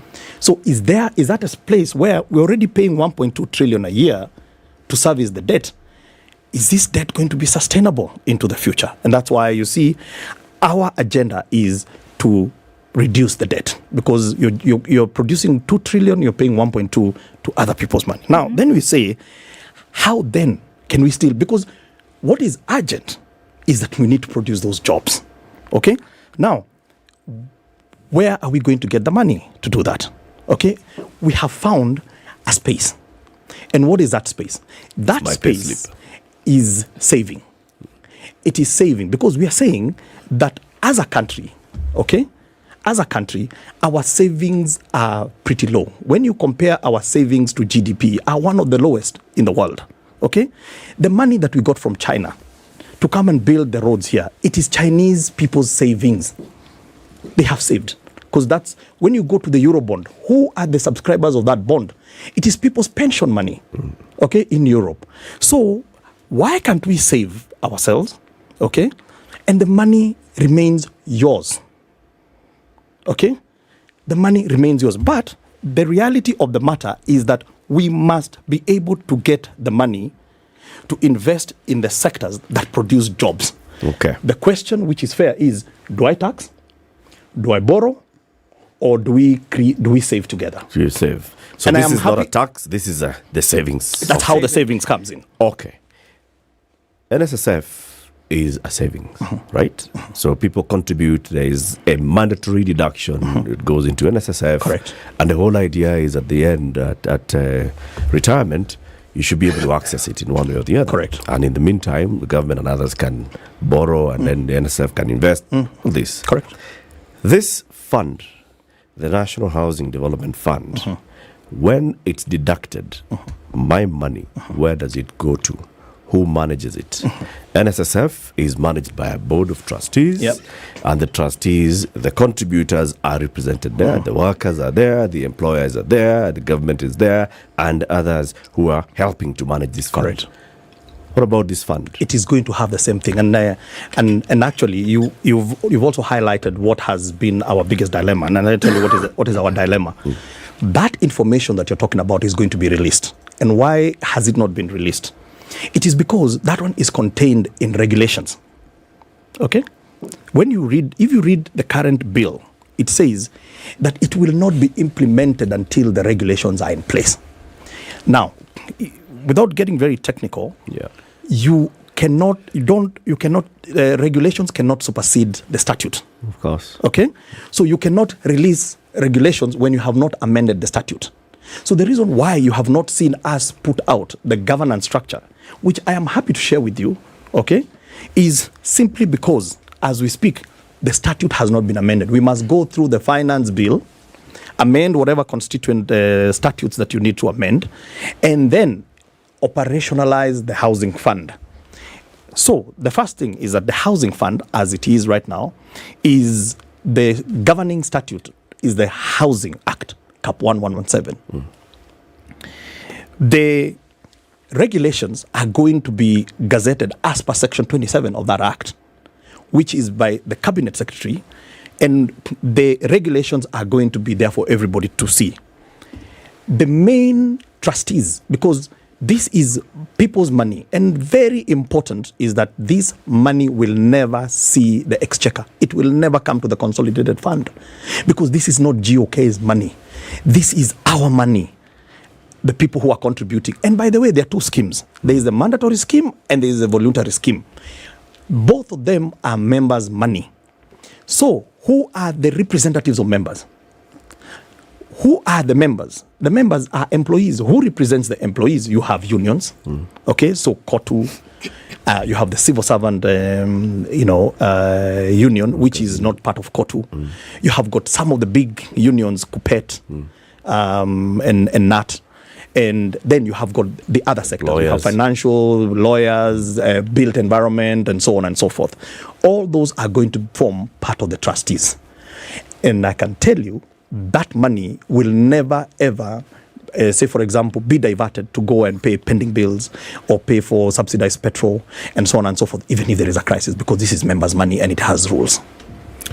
I think it's important to understand that structure. Yeah. And probably what I've told you this before, greater public awareness and engagement so that people can see this as a new NSSF of some sort that's been created, and better transparency in management of those funds, because that's what people would be concerned about. Absolutely. But thank you very much for speaking to us. I want to ask this question as our last question to Peter Mwema.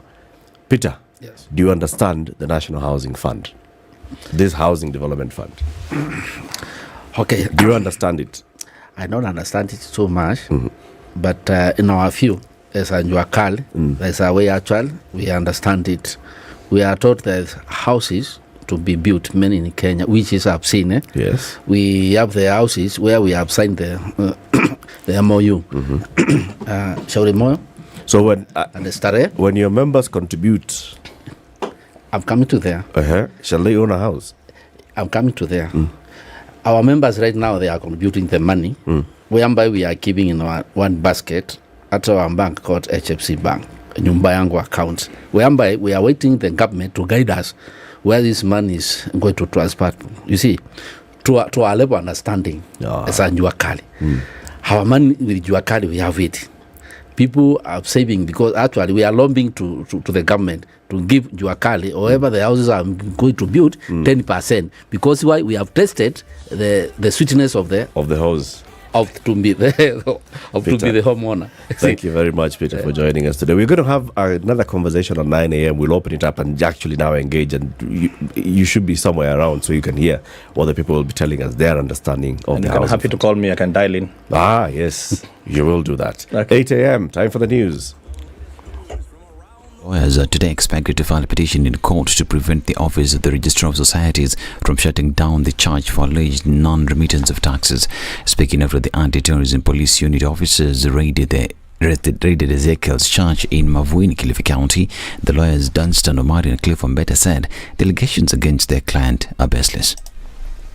Ile search warrant, wale maafisa wa ATPU wakaja wakavamia pale, wakachukua zile runinga, wakachukua zile mitambo za kupeperusha, wakaenda nazo. Vyombo vya habari havikuambiwa, mawakili hawakuambiwa, ikatubidi tumwandikie barua ule ambaye ni DCI tukimwambia kwamba hakuna siku watakwenda kwenye kanisa la Pastor Ezekiel bila kutuarifu sisi kama mawakili, na sisi tunapopata ile notice tunapea ulimwengu mzima kupitia vyombo vya habari kwamba Pastor Ezekiel leo ATPU wanaenda pale.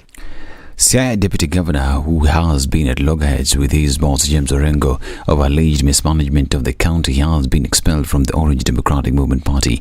The party's Siaya County branch officials met in Siaya Town resolved that the Deputy Governor, William Udol, should be compelled to resign from his position since they claimed he no longer subscribes to the aspirations of the party. The branch that brings together representatives from Ugunja, Ugenya, Gem, Rarieda, Alego, Usonga and Bondo constituencies said that Siaya County government was an ODM government and all elected and appointed officials are expected to act within the strict confines of the party rules and provisions. The officials said they have noted with concern the emerging trend where a few officials of the county government were prosecuting falsehoods in the media instead of exploring the available dispute resolution mechanisms within the party. And in Nairobi, Governor Johnson Sakaja has pledged to ring-fence resources in the county budget to ensure girls in schools, particularly those in informal settlements, get sanitary towels every month. Speaking during the launch of the nominated Senator Gloria Oroba's free pad bank drive, Sakaja observed that access to sanitary towels remains a critical challenge for many young girls in Kenya. He further emphasized the importance of teaching boys about menstrual periods and getting more male voices in the campaign against period shame. Oroba, on a part, stated that establishing a pad bank in 47 counties will ensure girls don't have to miss school because they lack sanitary towels. Now, 3 people have been arrested after police in Muranga's Kambiti location area raided an illegal liquor packaging operation and seized 83 crates of various brands of illicit alcohol. In a statement, the National Police Service said security teams uncovered an illegal alcohol packaging operation in a residential area. The raid is part of the intensified fight against illicit brews and drugs amid growing concerns that more youth are getting trapped in addiction. A fire incident at Kochogo Mix Secondary School in Nyando raised down the dormitory housing boys. The fire that started at 7:30 p.m. when students were in evening preps. Those who spoke on the incident said the watchman raised an alarm, prompting the school management to scramble emergency measures. Efforts to put off the fire in time to salvage the boarding facility were however unsuccessful after fire extinguishers fizzled out. Now, Uganda's President Yoweri Museveni says there had been casualties during an attack by Somalia's Islamist group Al-Shabaab on a military base manned by Ugandan peacekeepers in the Horn of Africa country. Museveni did not say how many soldiers were killed or wounded, but it was the first official admission of losses in the attack among the Ugandan troops who are serving in the African Union Transition Mission in Somalia, ATMIS. Al-Shabaab will repay. We don't have big support forces there, like Air Force and long-range artillery and so on. They have light equipment, which was doing well. But the Americans have some UAVs there, which should help. But I don't know what they are doing. They came for a little while and then went back. And then the Turkish also have some system there, UAVs. If they were all coordinating, there would be no problem. But they don't. If the Turkish and the Americans don't want to support our ground forces, we shall support them ourselves. We shall find a way. Al-Shabaab has since 2006 been fighting to topple Somalia's Western-backed government and establish its own rule based on a strict interpretation of Islamic law. The assailants numbered about 800, and during the attack, the Ugandan troops were forced to withdraw to a nearby base about 9 kilometers away. This is Newswire. Dennis Alceda, good morning.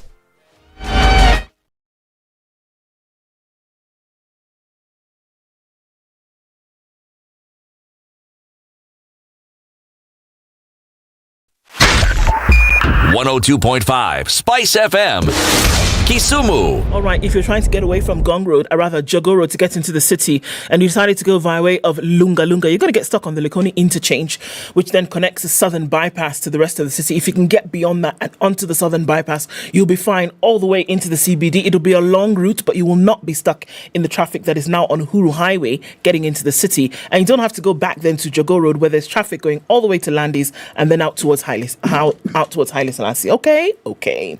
We're also looking at traffic now getting heavier on the Thika Superhighway. It's hot and heavy coming in from Kiambu Road. In and outbound traffic is a thing. I don't know how many lanes we have, but it's quite packed right about now. Let's look at Kiambu Road, well beyond Whispers, well into Kiambu County. There's traffic coming in very, very slowly.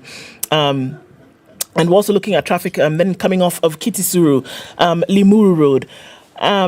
Also on Waiaki Way, then getting into the city. Everywhere you look, there's some traffic this morning. Let's see what happens in a short while. It's a few minutes after 8 o'clock and likely to pick up as we go through traffic hour. Let's talk on Spice FM KE on Twitter.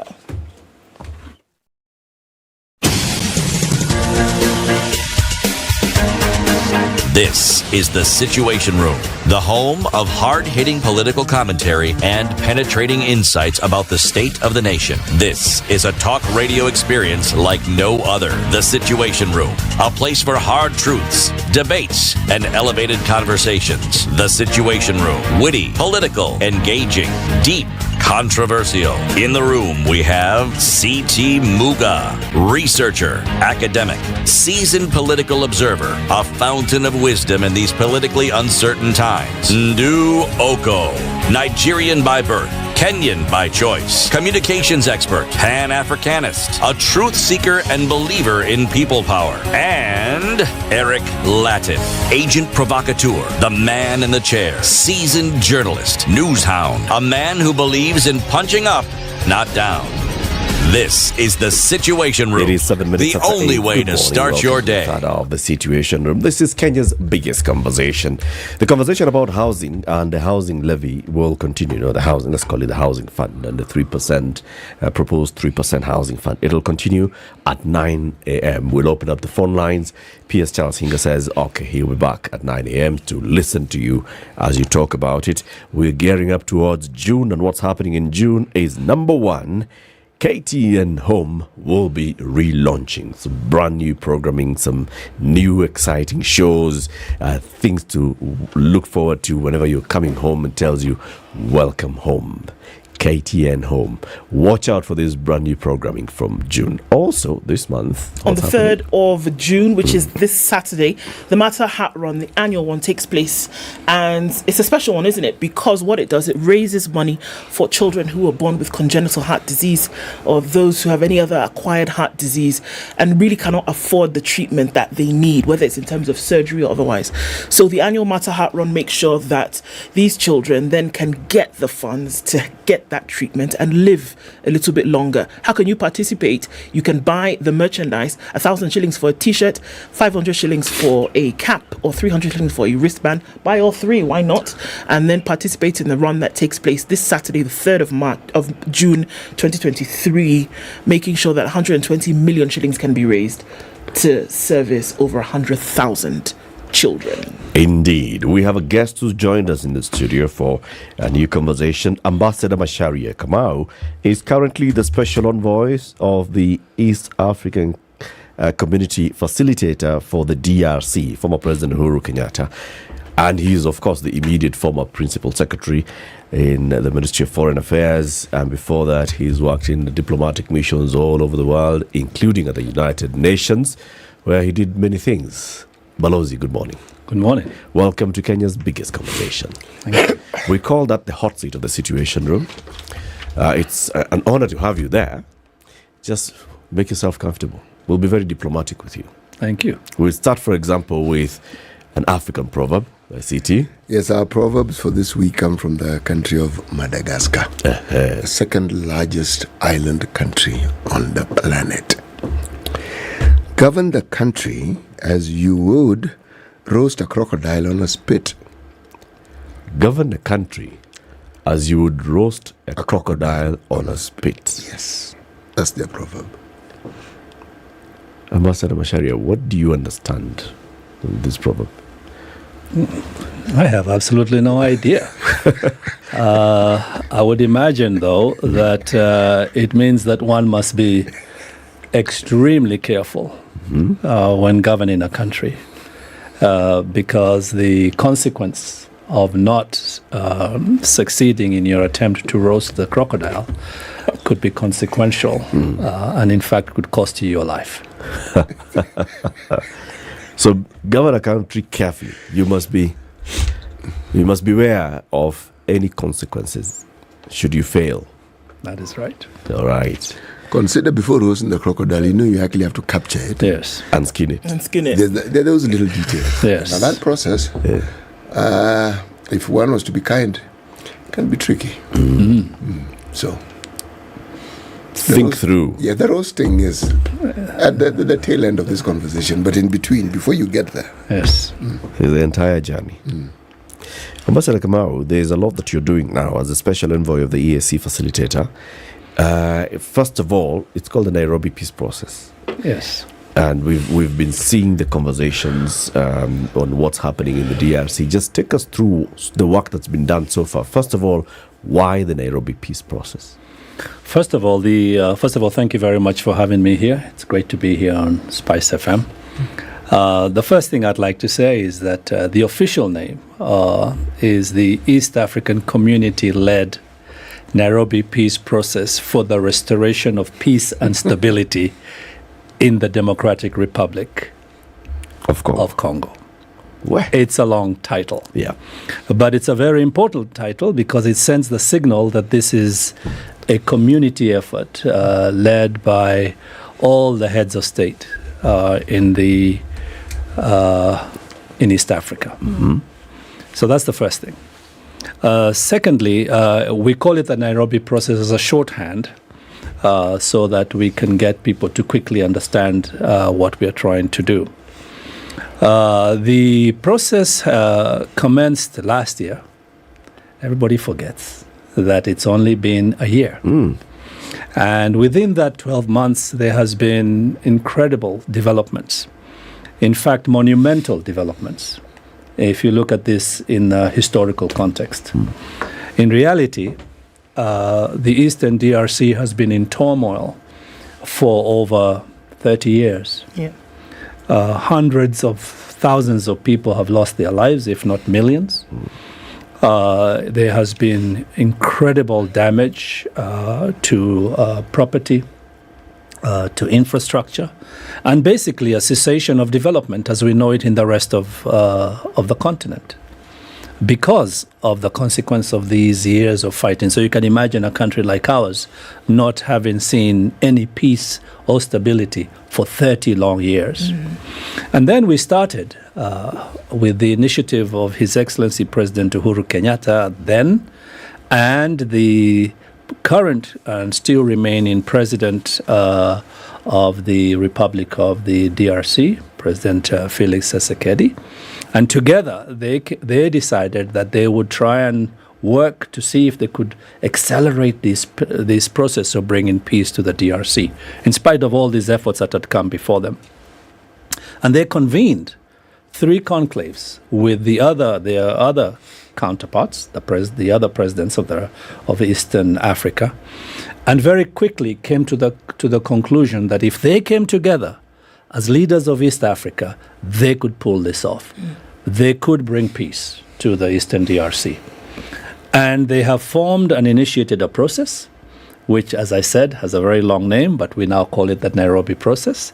And in the context of that, In less than 12 months, we have been able to convene 3 critical meetings, Nairobi 1, 2, and 3, which have consequenced a situation which has never been witnessed in the Eastern DRC, as I said, in a very, very long time, which is that there has been a cessation of hostilities and fighting in South Kivu and Tanganyika. There has been a reduction of violence and killings in North Kivu and Ituri. There we still have a little bit of work to do. We are only 12 months. Right. Remember that President Uhuru Kenyatta, then president, was appointed the facilitator on the 22nd of July. It's not even been a year. Yeah. And within that time, working with all the heads of state, working with the current government of Kenya, which has been helpful in its own way to try to ensure that our military remains in the DRC, we have been able to bring a situation of stability and hope. However, we are still faced with some fundamental challenges. Ambassador, even as you say this, I mean, I've always been an advocate to say that there is some kind of merit to being involved in the solving of one's own problems. Correct. Previously, if you look at the issues in Eastern DRC, there have been calls from external forces for peace. There have been invitations for people to come and have a conversation, but the calls have been external. Do you think that the nature of the invitees to this peace process, as it were, being from the continent, being the leaders from the region, has had something significant to do with this unprecedented action that we've seen in just 12 months? Absolutely. Without the leadership of President Felix Tshisekedi himself, without the engagement of his own government, without his willingness to join the East African community only last year in March, without his commitment to remain a party and a partner to this process, we would not be where we are today, despite all the challenges that we have faced. Peace processes do not move at lightning speed. It's not been the history of peace processes in the world. And therefore, we should all exercise extreme caution and patience when we are engaging peace processes, because people have to unlearn bad habits. People don't carry guns for 30 years, pillaging and raping and running amok, and then suddenly put their guns down and decide to be regular peaceful citizens. It's not how humanity plays out. And therefore, we have had to really exercise extreme caution. And remember also that the heads of state of East Africa gave themselves 24 months for this process. We are only just under 12 months. And so even if we were to be evaluated on the basis of a timeline, we're only halfway through what it is that we have committed ourselves to do. What's the target at the end of the 24 months? Peace and stability in the Eastern DRC. So that means what? That means disarmament of the population. That means government is more present. That means now development in these areas. Exactly. And the metrics would be, what's the first most visible metric? Of course, when you say peace and stability, the first visible matrix, to use your term, is cessation of hostilities. You have to stop fighting. Then, indeed, for the armed groups, of which there are many, we tend to hear of the M23 a lot, but that's probably because they are the most well-organized, the most well-capacitated, the most embedded. But nonetheless, there are many. And there are some that are actually a lot more vicious in the sense that they are terrorist groups like the ADF. But if we can get all the armed groups to lay down their arms, to engage in the disarmament and the development process systematically, to rejoin their communities as civilians, then we have clear hope. And as I said, since Nairobi 3, which is the third conference that we held here in Nairobi last year in November, we have seen many armed groups putting down their arms, rejoining the government effort for what they call DDR, to try to begin to give themselves a role in development, to rejoin their communities, and to become a constructive part of the society of the DRC. Now that's an area from Tanganyika, Maniema, all the way through to Bukavu, the whole of South Kivu, into North Kivu. And by the way, this is an area the size of Kenya. It's not a small area. It's a, just the Eastern DRC. It's a whole 2-3 countries of East Africa together. And yet we have seen this. So we remain very hopeful. We remain very committed. And I know the facilitator, the former president, continues to do his best to try to ensure that we in East Africa remain committed and that the people of the DRC enjoy this peaceful outcome that we all aspire for them. For conflict to last this long, there must exist groupings of individuals or groups of people who benefit from it. How does one get them to understand that the peace that you're advocating for is of greater benefit than what they've had for the longest time? It's a challenge. First of all, this is the core business of the government of the day. There is nothing that an external facilitator can do beyond encouraging and urging peace to change the hearts and minds of the people themselves. This has to be a self-driven process coming from within the body politic of a nation. And I am confident that the DRC is already on track. They have already had an inter-Congolese dialogue process that they have been working on for a significant amount of time. And this is the whole idea of trying to get people to move from holding arms as a way of securing livelihoods to engaging in entrepreneurial activities, to going back to the community, to building their lives as a way of building hope for themselves. It is a challenge, I mean, as you rightly point out. But this has been witnessed in other parts of the world. Yes. Yes, so there's no reason why it cannot succeed in the Eastern DRC. There are people who have talked about external influence in all these conflicts for all these years, that for such groups to be able to stay so heavily armed, so well organized, they have a way of either making money, and they also have a way of getting all these arms coming to them, all right? So there's a lot of external support that they get. Now, in this process that you are facilitating, how are you dealing with that? With any possible external forces that are here that have been benefiting politically or economically from the turmoil that's in the East, the DRC? You see, when you're involved in a peace process, there are things you do overtly and there are things you do covertly. And the things that you tend to do overtly are the things that are tied to your mandate in a very overt way. So we are supposed to be leading an East African-led consultative process for the people of the Eastern DRC, working with the government of the day, which is led by His Excellency President Felix Tshisekedi. However, we are not, it's not that we are unaware.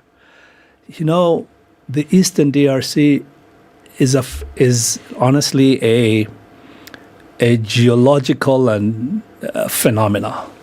That's all I can say. The wealth in this place, the promise of prosperity in this place is phenomenal. Many people are now saying that the third industrial revolution that is upon us right now, digital and otherwise, is predicated on the resources and the wealth that is in the Eastern DRC. So there are very many countries, superpowers, you name them, the United States, China, Japan, the entire European community, Russia, that are embedded in the possibilities that can come out of the Eastern DRC. To say nothing of the neighbors of the DRC. So you're right. There are companies, commercial companies, that have huge investments, huge aspirations. They are there engaging and busy maximizing whatever benefit they can get from the resources of the DRC. And this is precisely why, one, we must succeed in our peace effort, because the promise for the rest of us is so enormous. Part of the reason why the former president was so determined to work with President Tshisekedi to bring the DRC into the East African community is that he recognized, among many people, that if the Eastern DRC finds peace, if the DRC comes in its full potential into the East African community, it can transform all our lives because it's such an incredible economic engine of possibilities and resources. So indeed, you're right. There is a challenge. We are dealing with it. We talk to these protagonists. We talk to people around the Eastern DRC, and we try to encourage them. And in fact, without their support, the very countries I mentioned, without their support, we would not be making the progress we are making. Do you think you need to get to a point where they're called out? Some of these countries, if, for example, I'm sure there have been very many investigations, even when the ICC is looking at atrocities that have been committed in the DRC, they have come across external influence. Do you think it's important that those that have been involved are actually also outed? They are. And mentioned? All the time. We have UN reports, we have AU reports, we have independent reports, international organizations. Many countries have been asked to cease and desist, to play a much more constructive role, and to the benefit of the Eastern DRC. Some of these countries are recognizing that their current engagement pattern in the Eastern DRC is neither sustainable nor desirable, even for themselves. So people are beginning to see that there's got to be a better way of doing business with the Congo, with the DRC, than purely a win-lose, I want to sustain my opportunities kind of engagement. Situation. The issue of state sovereignty often comes in here. Right. And the question has been, and because we're looking at 30 years, we're also looking at years of different presidencies of the DRC. So the question is whether there is an upholding of state sovereignty by the state itself and a respecting of state sovereignty by these external players. Where does it have a role here? It's everything here. And it's, as we all know on our continent, and in fact in the entire world, leadership is everything. When you have a country that is blessed with leaders who have a real commitment to the transformation and upliftment of the country and its people, beyond just their own self-promotion, things can happen that are tremendous and very promising. Sadly, DRC has had a difficult history of leadership. It is only now that we are seeing with the current president, His Excellency Felix Tshisekedi, this determined effort sort of focused on building the global coalitions and the national coalitions that will help the country transition away from this continuous cycle of violence and more violence over time, to trying to engage with his regional partners. As I said, he has brought his country into the East African community in record time. He did not only bring his country into the East African community, but he has shown amazing commitment to try to make sure that the Nairobi process remains on track.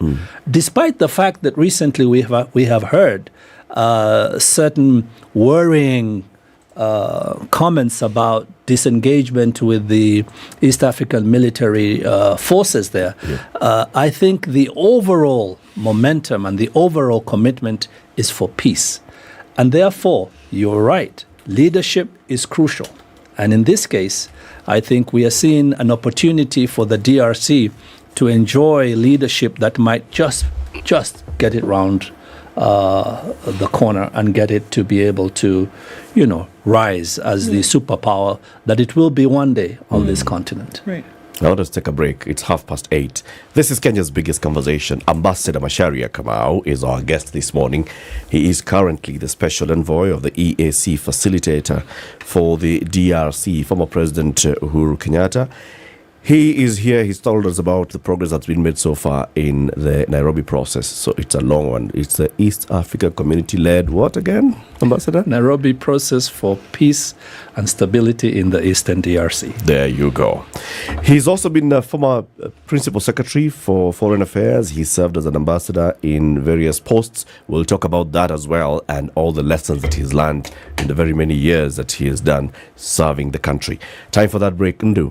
Ambia Balozi about Assis Tea, Chai ya Kenya. It's interesting because I had a chat with you, and just before I had that chat with you, maybe a couple of months ago, I saw on your socials and you had a printed notebook and you were clearly going for everything Kenyan. This is one of those products. It's tea that's grown, packaged, manufactured, all of that right here in Kenya. And it's off the Kiptagich Tea Estates in Kurosoi South District. And they're producing this fantastic stuff. Your black teas, your lemon tea, masala tea, tangawizi tea, purple tea, hibiscus tea. You should go out and get a packet. I shall. It's fantastic stuff. Tea as is. As is. But why don't we do the Balozi? One better. Yeah. There you go. Simply give you some tea. Asante sana. Karibu sana.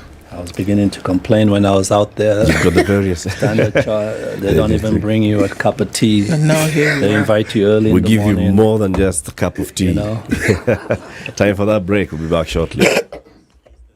This is the Situation Room, the only way to start your day. London Mulwa DJ Absolute. When the gang is together, got the sugar, got the spice. Yorada. Yes. I have missed you like hot hamburgers. Yeah? Like hot hamburgers. You know, bad boys give more money than you can count. Hey, bad boys give more money than you can count. If it's fun, it's funky, it's fresh, you're definitely going to catch it here. I don't know what you do every day from 11 a.m. to 3 o'clock, but if I were you, I'd tune in to Sugar and Spice only on 94.4 Spice FM, Nairobi. So if you say it's on, then it's on. Yeah.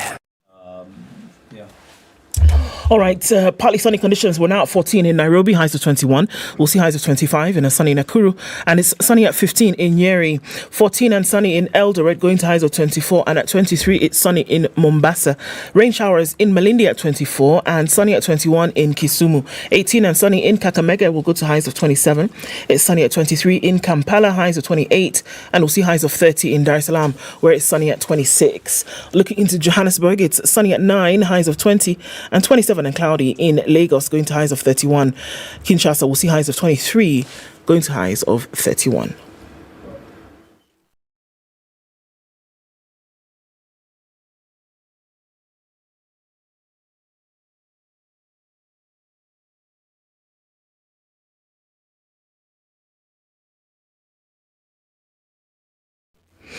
All right, still pretty busy in most parts of the city this morning. We're looking at going in from the Thika Superhighway, which has reduced just a little bit. You get towards the Pangani underpass, and that's where you find the most of it. It's still heavy on Kiambu Road, and Lunga Lunga was spilling over towards the Lekoni interchange.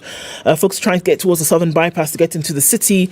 You should still be able to do that, at least now, not without too much of an issue. Heavy on North Airport Road, then going out towards the eastern bypass. Apart from that, I think it's all manageable, at least for now. Coming out of Limuru Road, you'll find some bumper-to-bumper traffic, but it's not at a standstill per se. It's moving still. Let's take a look in about half hour or so, see what it looks like. Spice of MKE on Twitter.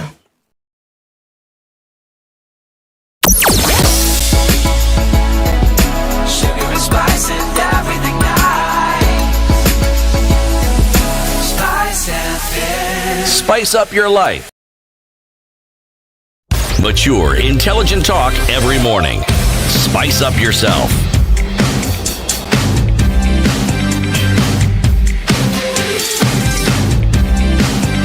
Mornings done right. 94.4 Spice FM, Nairobi. Ambassador Macharia Kamau, who is currently serving as the special envoy of the EAC facilitator for the DRC, that's former President Uhuru Kenyatta, dealing with the Nairobi process of establishing and getting peace in Eastern DRC. Ambassador, I see you also came with a book this morning. You've carried a book. Yes, I have. What book is that? This is a little book that I worked on when I was in the UN, working for our government. And at the time, I had been involved in a historical process for the development of the Sustainable Development Goals, which have become the gold standard for global development in our world. And thereafter, I was also requested by the Secretary General and the international community to work on the framework for the implementation of the Sustainable Development Goals in our world, which is called the the UN Agenda 2030. And this little book is it's actually a primer, really, for students and for would-be ambassadors who want to work in the United Nations to get a sense of the complexity, but it's also a historical record of the inside story and the challenge we faced to put together the first ever global goals, which were universal in nature. Every country in the world was bought into it, and also the whole process of the building of the framework for the implementation of those goals. Sounds like there was a lot of negotiation into getting every country on board. It was an amazing journey, I can tell you. Was there any country that did not believe on the need for development? No. Was there? What kind of convincing did you need to do to bring countries on board? Yeah, well, it took us 3 years. So of day and night, sometimes negotiations, conferencing, debate, consensus building to get where we got to. It was a very challenging time, but also there was just an alignment of the stars. It would be unimaginable today, for example, in the context of the current terrible relationships at the global level between the superpowers, to have arrived at this opportunity that we arrived at. But everybody loves development, but not everybody wants to agree on how to get there. You see, and nobody wants to be put into a framework that holds their feet to the fire and says that you have to deliver on this time frame over a certain period of time, especially not the big superpowers. See, we in Africa are used to foreigners and the UN and others coming to tell us what to do and what not to do.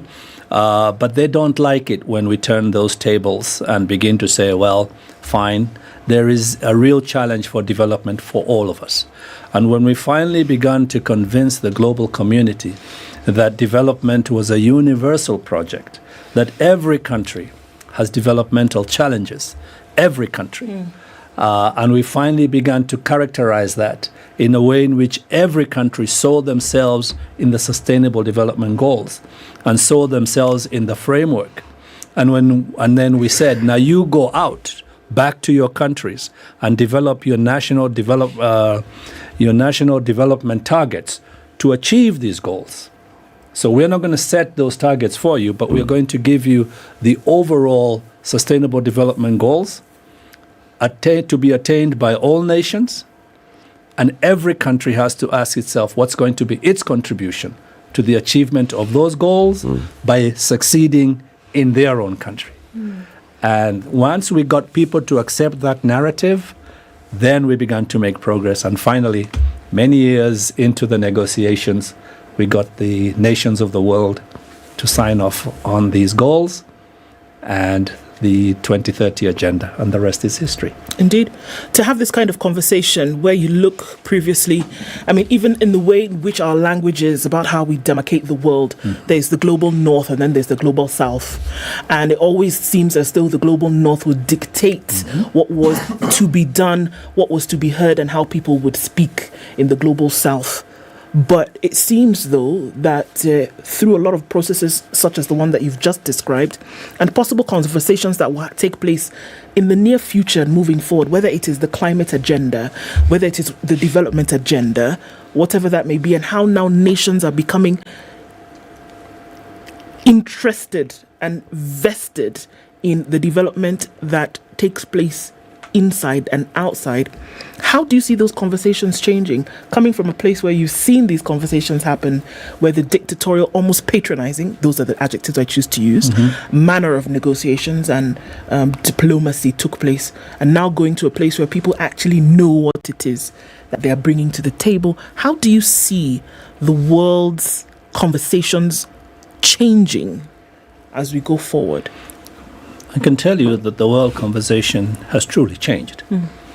We are not where we were just a short 20 years ago. An incredible amount has happened in the world, in the very countries that used to be patronizing, as you put it, dictatorial, instructional. In those very countries, they have had experiences that have shaken them to their core, either political, social, climatic. I mean, they have been humbled by the experience of the last 20 years. And even those countries that had great arrogance about their colonial legacy, because they all thought that this was some God-given right to them, while as we all know now, that in fact it was an exploitative, politically engineered, horribly destructive process. And therefore the humility that has now entered the conversation is truly transformative to all of us. When you see a country like Kenya hosting global conferences, becoming the thought leader, the conceptualizer of the idea for that global conference, let's say the blue economy, and the world coming to Kenya to ask, what is all this about? How do we maximize the opportunities of this concept of the blue economy? Just that was a signal that something fundamental had changed. That we are now dealing more as equals than as servant to master. And we are now getting to the point, and you've even seen with our current President William Ruto himself saying it cannot be that African presidents are carted off to a foreign land, put into a bus and taken to a meeting to see one leader of another country. I mean, this is where we are now. This is no longer tolerable. And clearly African leaders are themselves beginning to find their voice, to see a different vision for ourselves and for our continent, and to begin to engage accordingly. And with the Sustainable Development Goals, we can now challenge other countries because there are targets in there. Okay, fine, we have to achieve ours. Have you achieved yours?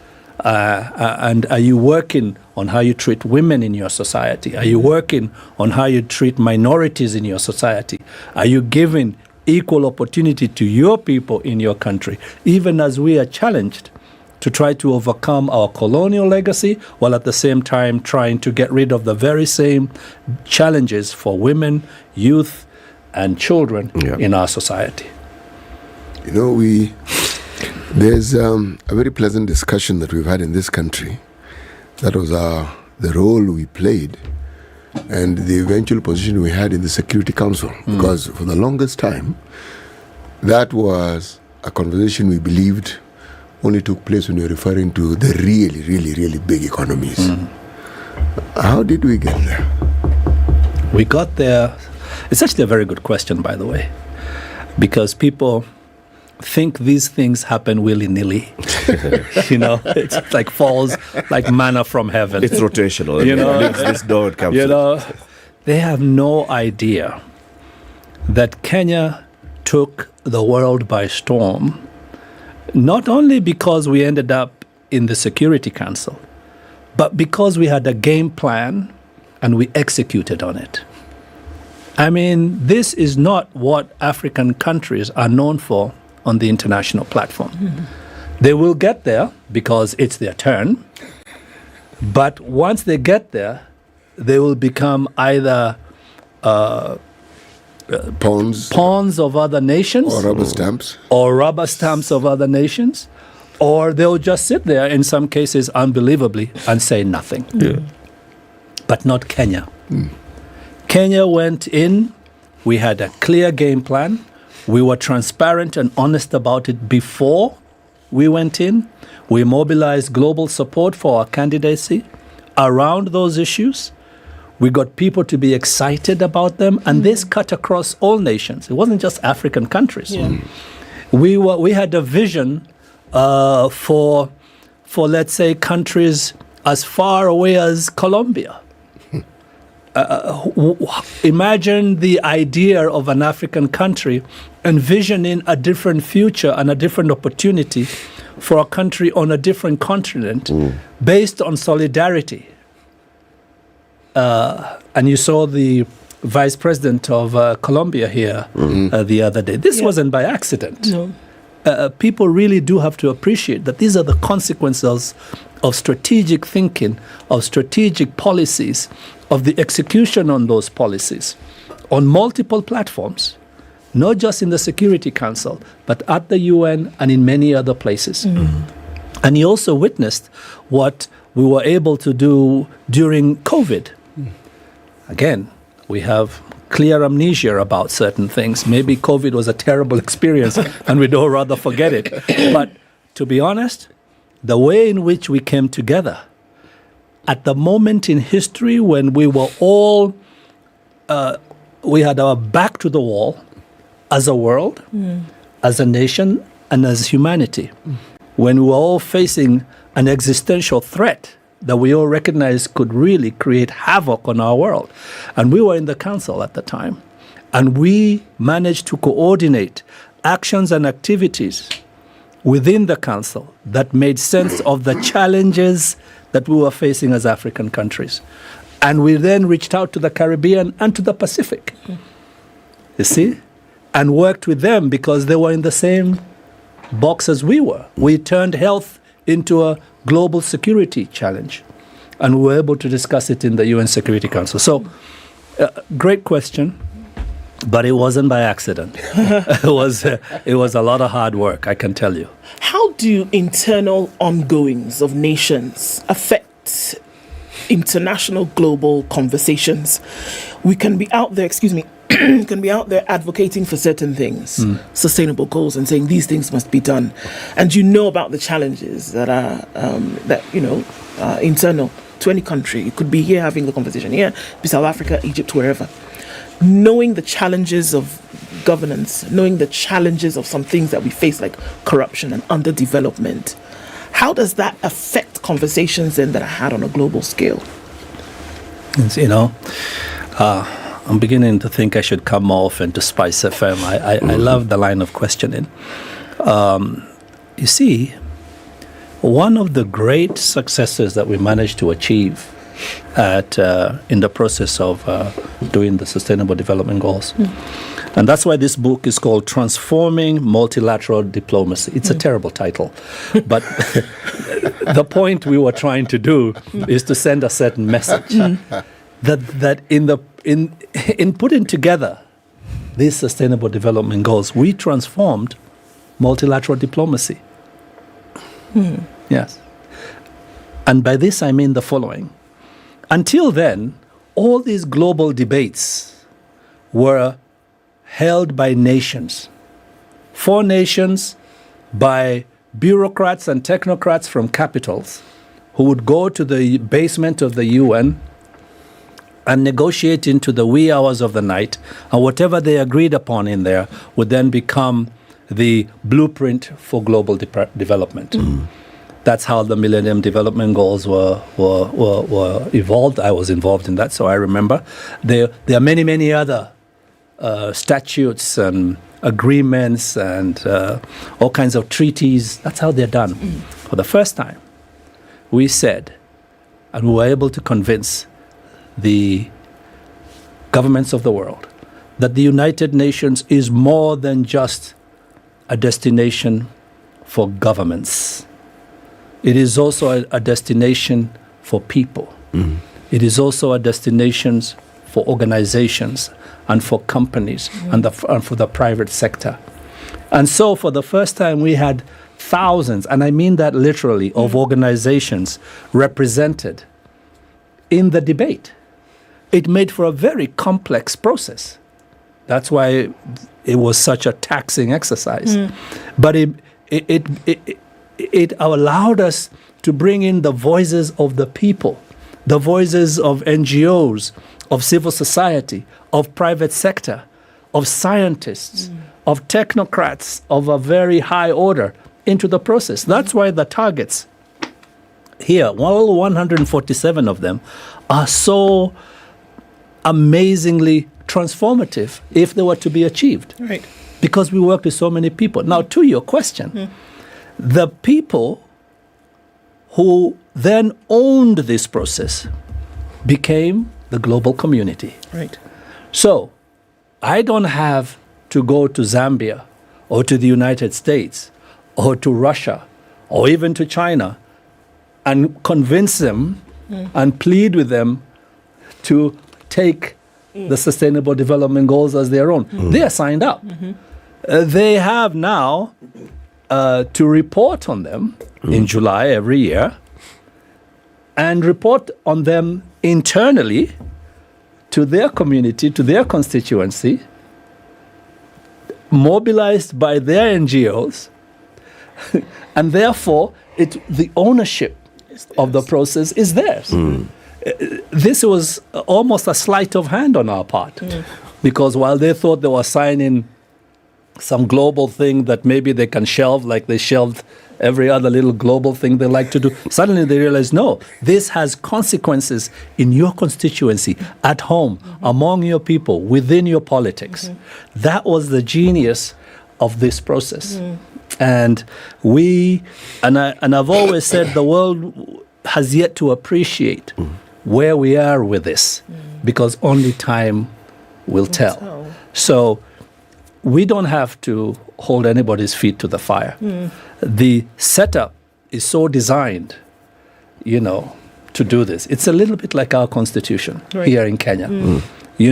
There's only so much you can get away with before you bump into the constitutional limits. You're brought back in. Have you noticed some of these big powers actually now feeling the heat, so to speak, of the SDGs and what they're doing or not doing? Absolutely. So, for example, in the United States, it's the most sophisticated, the most powerful, and by far the richest country in the world. Okay? Okay.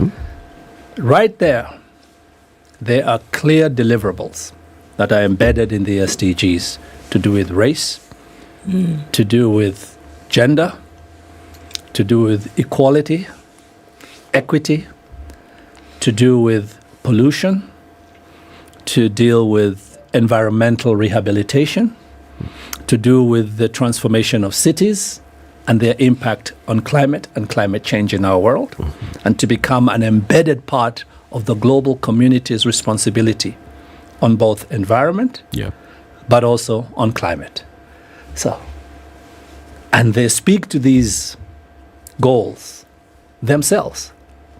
Their civil society and their NGOs speak to these goals themselves in the United States. So I don't have to go there and point fingers at them.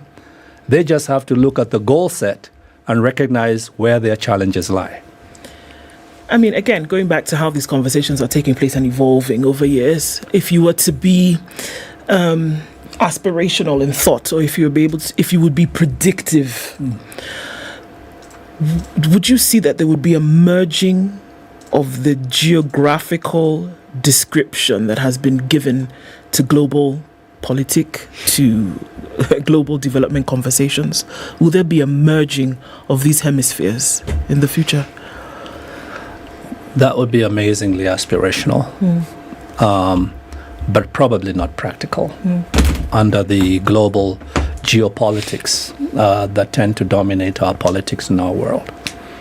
I think it would be extremely difficult and naive to expect that we were going to be able to suddenly see the global superpowers agreeing on one political agenda and singing Kumbaya around the campfire. I just don't see that happening. I don't think it'll happen in my lifetime. But I am hopeful, and I believe that there is a significant transformation. Again, I am a believer in progress and in peace. And let's face it, the progress that we have enjoyed globally in peace and development in the last 30 years has been phenomenal. We are in a very different world, even here in our little Kenya.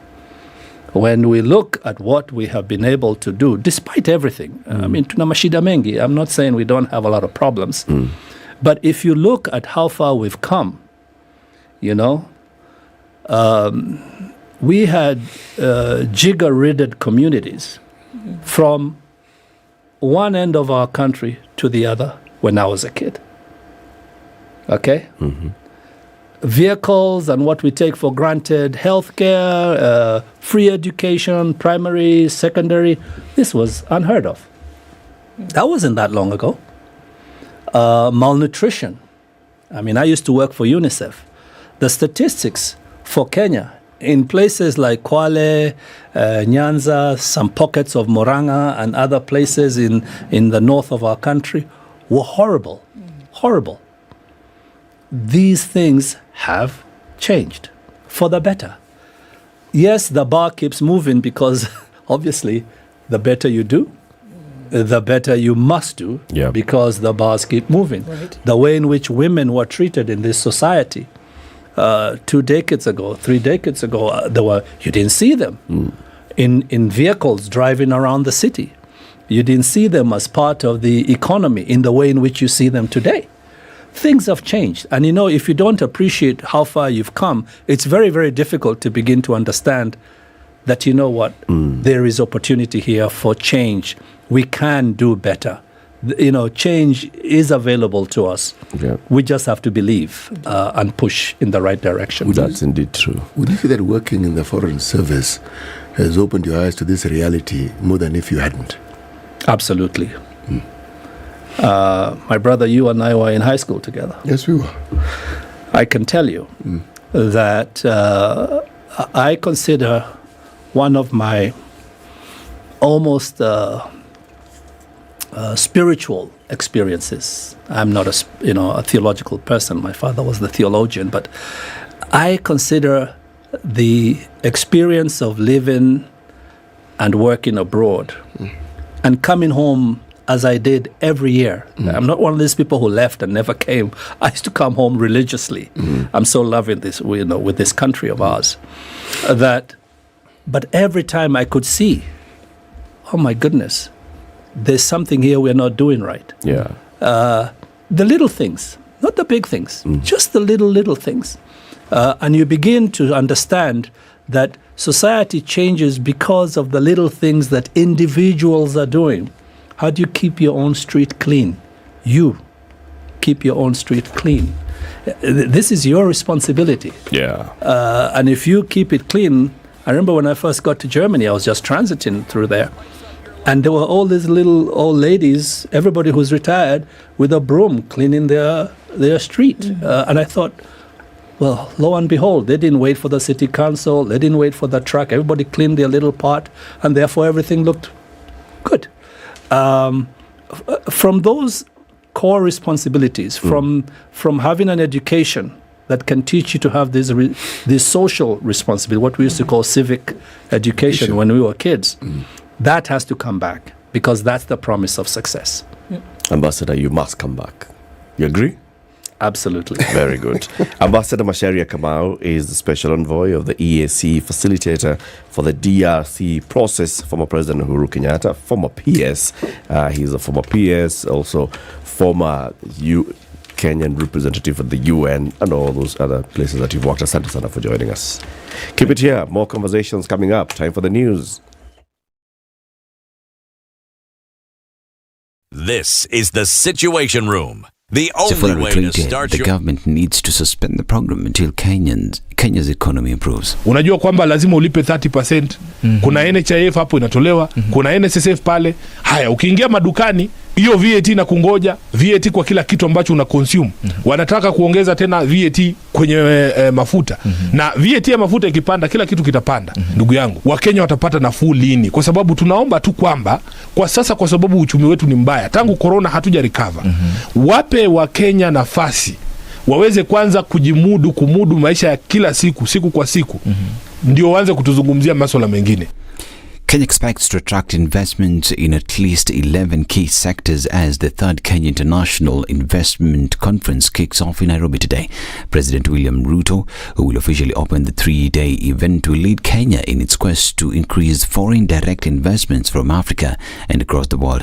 Official statistics indicate that foreign direct investment inflows declined from 50.8 billion shillings in 2021 to 46.4 billion shillings last year, a factor that the Kenya County Administration is key to correct as it targets to reach more than 100 billion shillings annually. At least 2,000 delegates, 54 African trade ministers and 100 top businesses in Africa are attending the event, which is being organized by Kenya Invest through the Ministry of Investment, Trade and Industry. Now, a section of Meru leaders has castigated the classification of Miraa as a drug by National Authority for the Campaign Against Drug Control, led by Meru Senator who doubles up as Senate Deputy Speaker Katuri Murungi.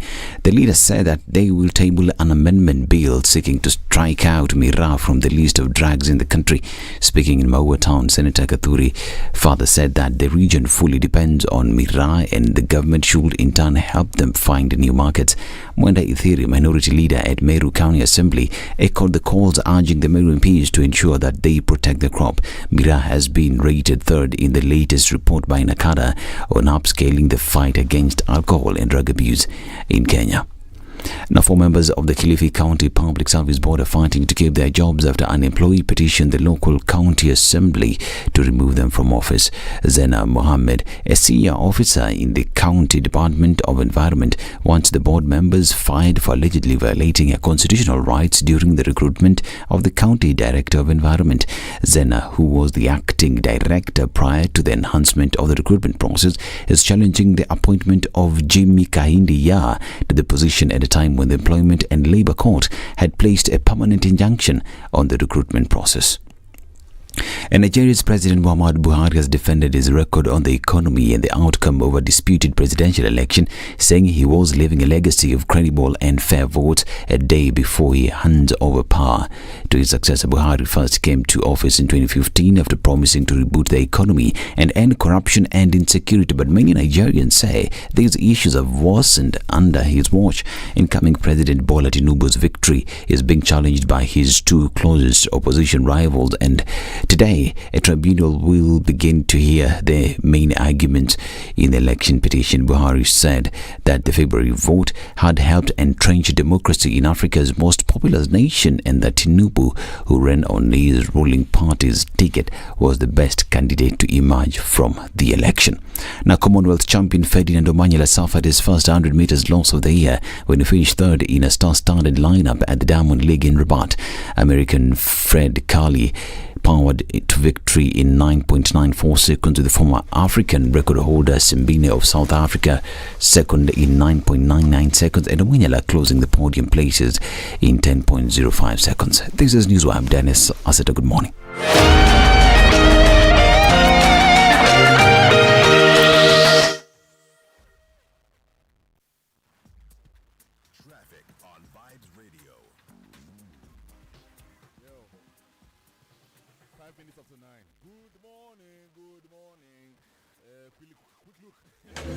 All right, apparently it's pretty messy coming off on Gong Road this morning and then getting into towards, touching on Naivasha Road, out towards Riara, then Gitanga, and all these places into the city.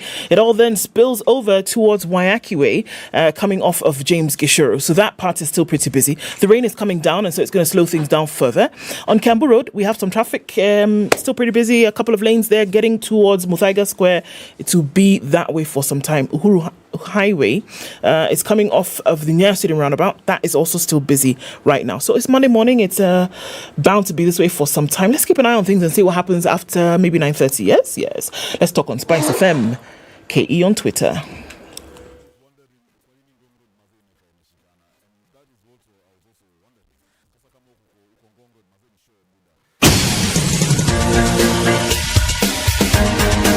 This is the Situation Room, the home of hard-hitting political commentary and penetrating insights about the state of the nation. This is a talk radio experience like no other. The Situation Room, a place for hard truths, debates, and elevated conversations. The Situation Room, witty, political, engaging, deep, controversial. In the room, we have C.T. Muga, researcher, academic, seasoned political observer, a fountain of wisdom in these politically uncertain times. Ndu Oko, Nigerian by birth, Kenyan by choice, communications expert, Pan-Africanist, a truth seeker and believer in people power, and Eric Latif, agent provocateur, the man in the chair, seasoned journalist, news hound, a man who believes in punching up, not down. This is the Situation Room. The final hour of the Situation Room this morning. We said we will continue the housing conversation at this hour, where we want to open the phone line 0719-012-600.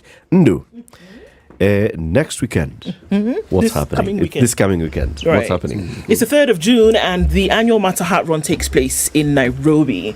And you know, the thing is, yes, we always said the Mata Hat Run, what exactly takes place? So it was established that the number of children with congenital heart problems, with birth defects, especially having to do something with their heart. Yes. And it also was established that the majority of the children with these conditions were not able to pay for the much needed surgery or treatment to sort out those issues. Yes. So the Mater Hospital then said, look, how about we do something within our community where we can pool funds and get this money then to treat these children.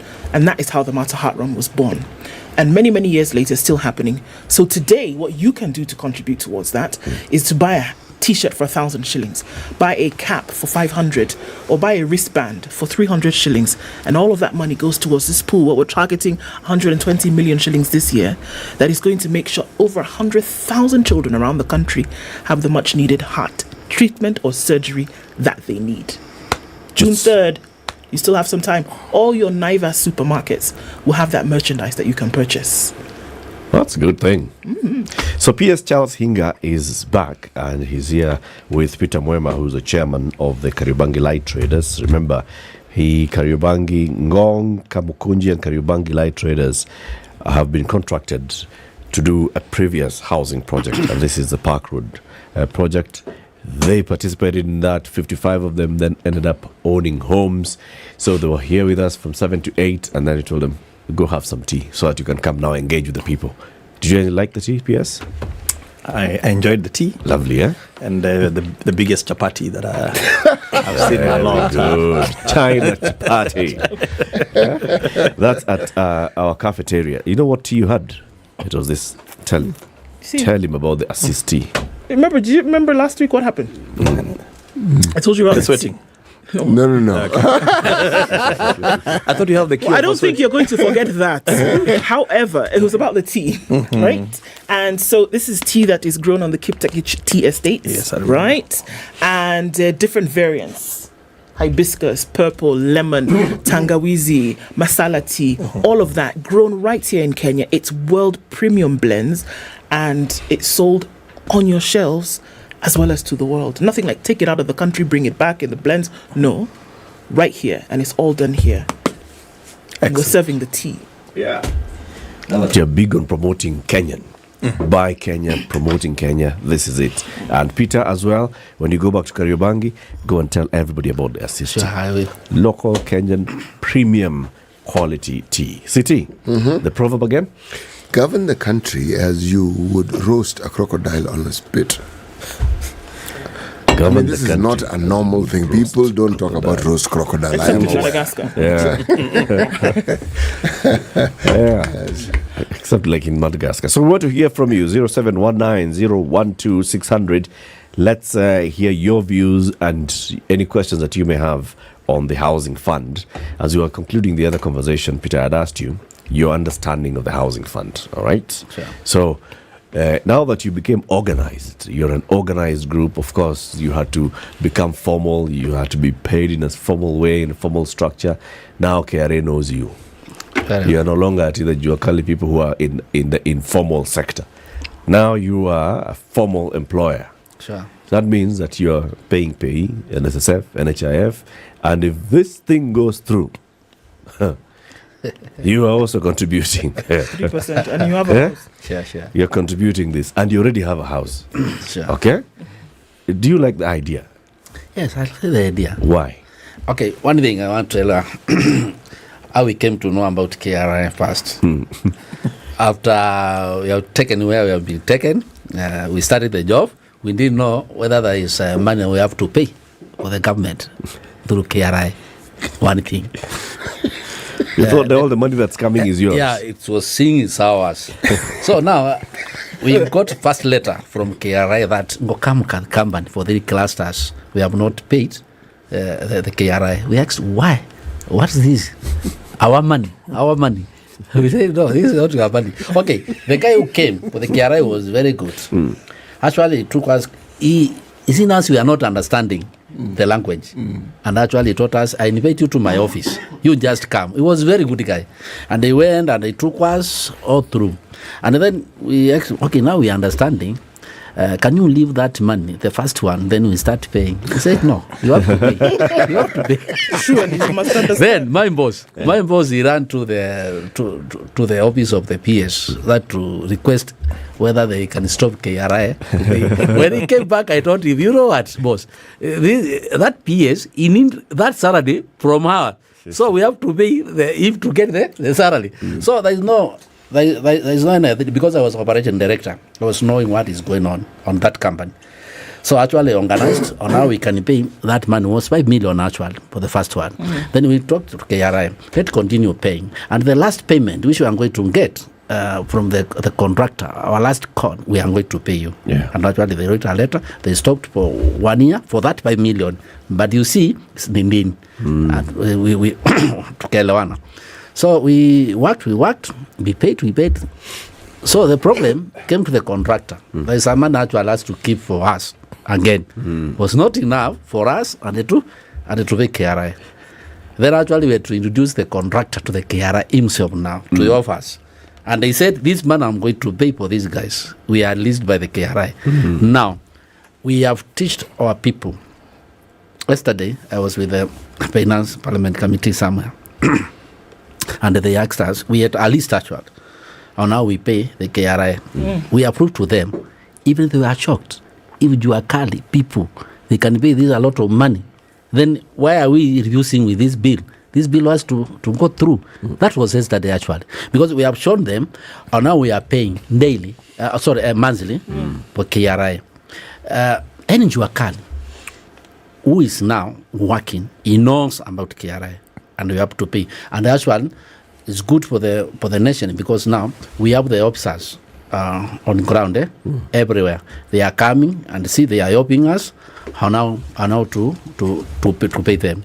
So we are very happy because actually without paying the government, this now government cannot run. That's what we have come to learn. And we are happy. We are working with them and we are paying. Now we have a big umbrella whereby the new regime, he asks us now we are 3 clusters and we cannot continue with you. Now we have Juakali contractors penetration. We have 25 counties now supporting this Juakali. And actually, if you see, they are doing their returns very good. One thing, when we want to pick you, we have to see whether you are doing your returns. Because we don't want the problem with the KRI again. That's it. Okay. You know, when you explain the way you're explaining it, it is not difficult to understand.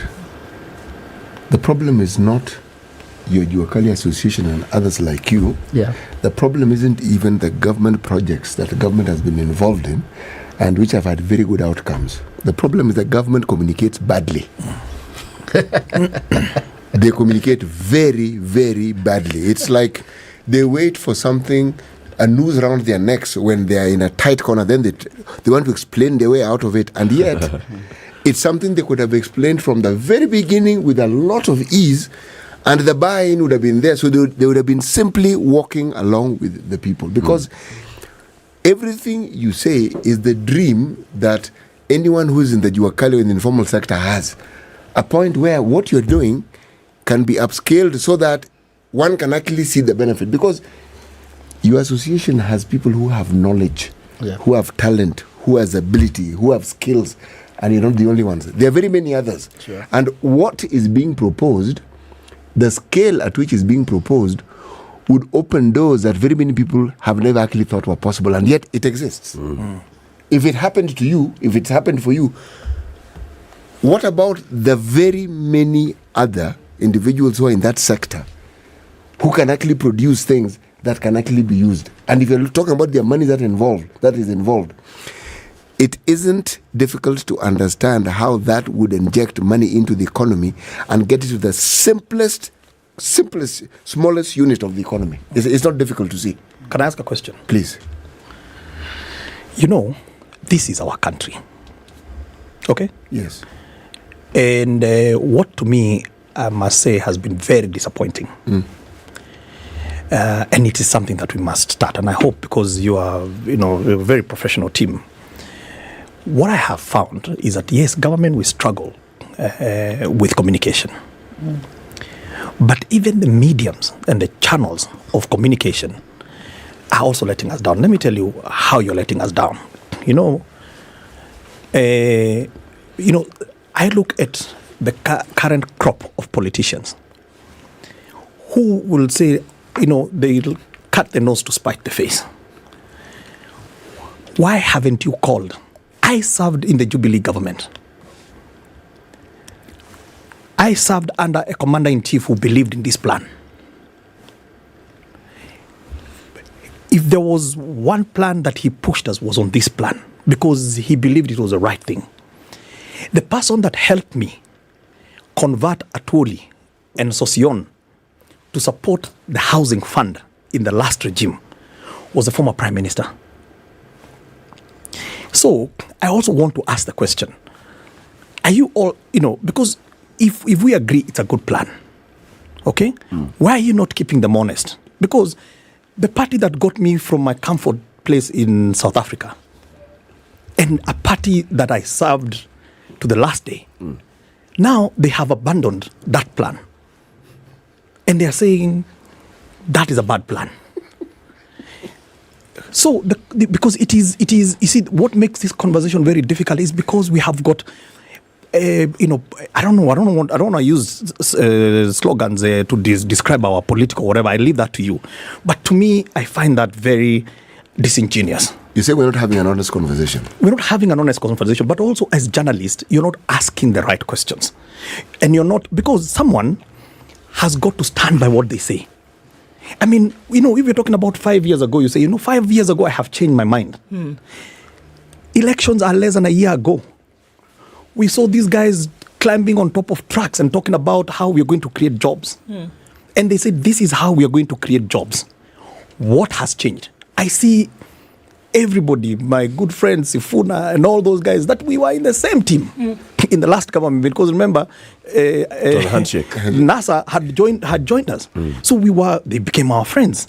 So the question is, and they come to your breakfast show every morning, why is someone not playing that soundbite? Was it going to be a mandatory tax on the previous It was. Agreement? Okay. It actually passed. We went through the finance bill in 2018 and it was passed by Parliament. Then it ended up in court. Court took like a year and a half. Then we decided this thing is not going to be ruled. So it was never ruled. Okay, exactly. We withdrew. Exactly. Okay, we withdrew because it just became very noisy and it made us get stuck. We're not moving. Okay. So please help us as well, because we will try and improve on our communication. What was the reason? Because we know what happened. What was the reason why it went to court last time? Why it went to court? There were 11 court cases. Okay? Majority of them were on public participation. Okay? They said we have not done adequate public participation. Okay? That was number one. Number two was people, I think someone had gone from Bomet and had said, okay, you're going to be deducting money from me.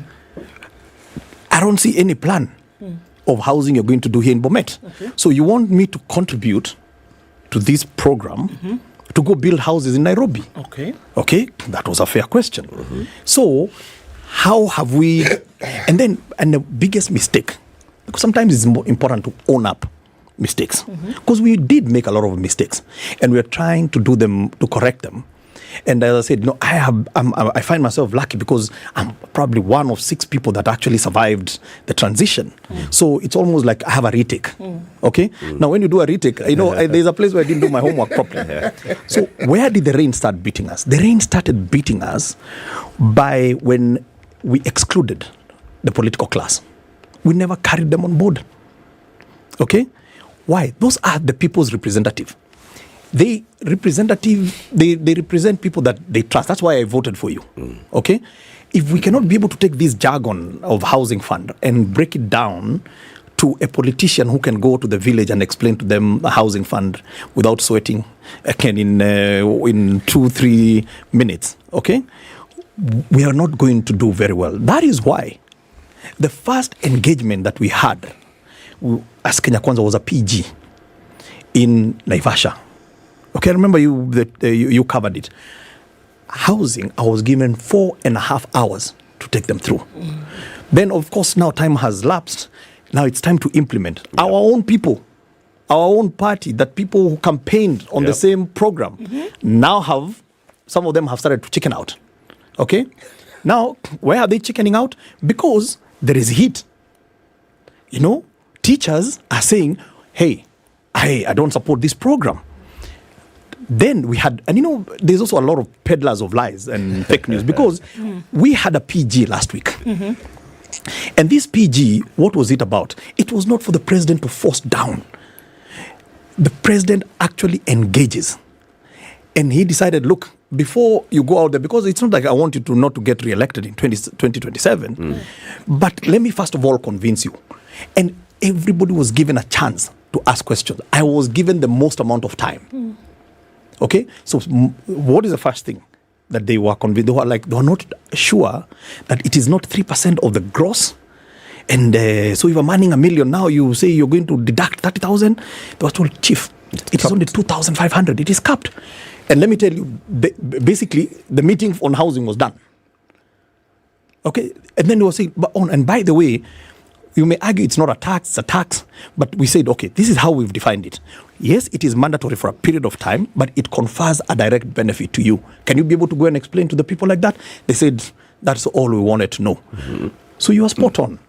But please also hold these friends of ours to account, because I cannot believe that I served a government that I served dedicatedly and at a cost. And you want to come and tell me that the cause that I was pushing then is now poison. It's now poison. I don't think we are fair. So basically what you're saying is the Azimio leadership, because it was the same one that was in handshake government just last year, was all in for the housing fund. But I wish... Of course, we have... you have a clip. Even the clip of Raila Odinga doing the rounds actually, on social media. He uses the part. When I get elected, he was in Kisumu for a lap fund mission, where he said, I will reintroduce 1.5. Okay? Now he has changed his mind.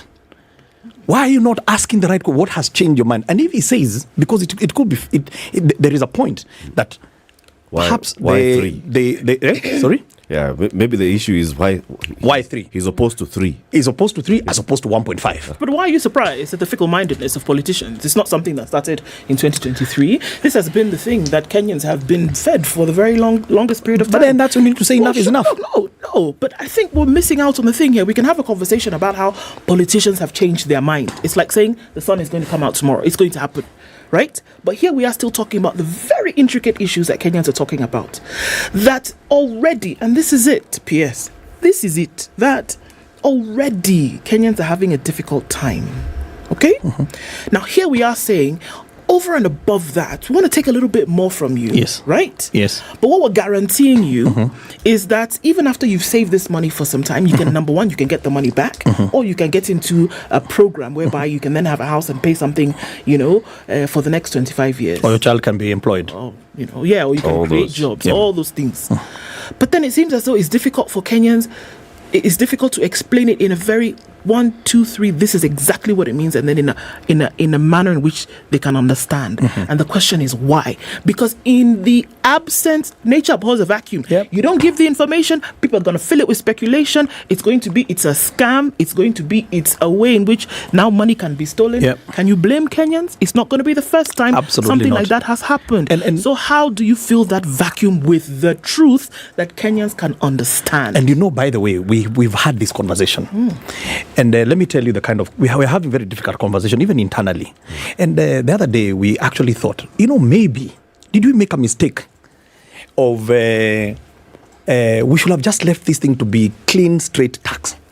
Because no, let me just put it this way. Because? You've seen, there is a debate about, for example, VAT on fuel. On the fuel, as an example. Now, VAT on the fuel is that's a significant issue, but has not generated as much heat as this one here. Okay, because why? Because people understand it's a tax, so they go and make submission. The cost of living, you're taxing us on whatever it is. But on this particular one here, did we overcomplicate it? Because if I had just gone and said a housing levy is a tax, and you, Eric, you will pay it, it will help somebody else to get a home. Okay? And there is no direct benefit, just like the way your PYE that you're paying today is building a road in Moyale. I think, PS, it's not because of the levy you're wrong. It's because it's a new tax. VAT, we know.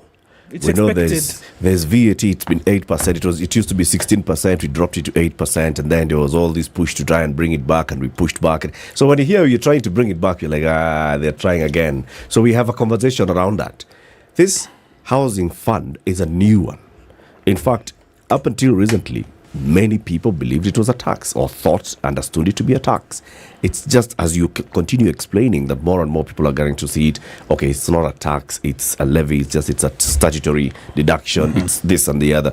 But the whole issue is there's a new thing that's coming in. But also, but I want us to take a break so that we can then come back and pick all the phone calls at 28 minutes past 9. This is Kenya's biggest conversation. PS Charles Hinga for Housing and Urban Development is our guest in the studio. He's here with Peter Mwema. He's the chairman of the Kariobangi Light Traders. They are the Juakali people who did doors and windows and other fittings for the Park Road homes. And then they also benefited by buying into those homes. Now, Peter and 54 others own and live in Park Road. And they're paying taxes. And it'll also be part of those that will be paying the 2,500 maximum, 3% on this. Let's hear from you, 0719-012-600. That's 0719-012-600. Engage with the PS. This is the Situation Room, the only way to start your day. I have a brother. He was a pilot. He was laid off. He came to a policeman. He messed up. He went from a pilot to a policeman. Exactly. He stole a jet. Yeah. In fact, you should be lucky he was not court-martialed. The Spice Drive. Big hair and the biggest hits from the best decade.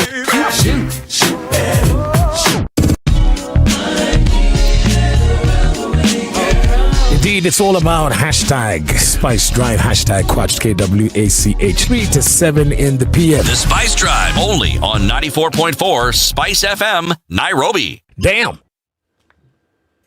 All right, traffic hour mostly coming to an end now. We're looking at just a little bit of it into the CBD. Much better coming off Thika Superhighway. We're going to see some of that, though, coming in on Uhuru Highway, everybody coming in from Upper Hill, out towards the Nyeri Stadium roundabout, and then beyond that towards Haile Selassie. That's the most of it for now. We're still having that issue coming off of Gong Road, and so that's pretty busy. Probably will be there for some time. Juja Road started busy, still is.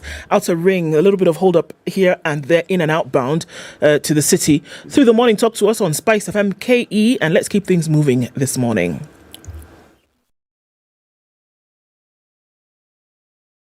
Mature, intelligent talk every morning.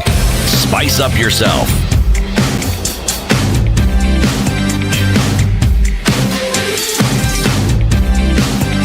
Mornings done right.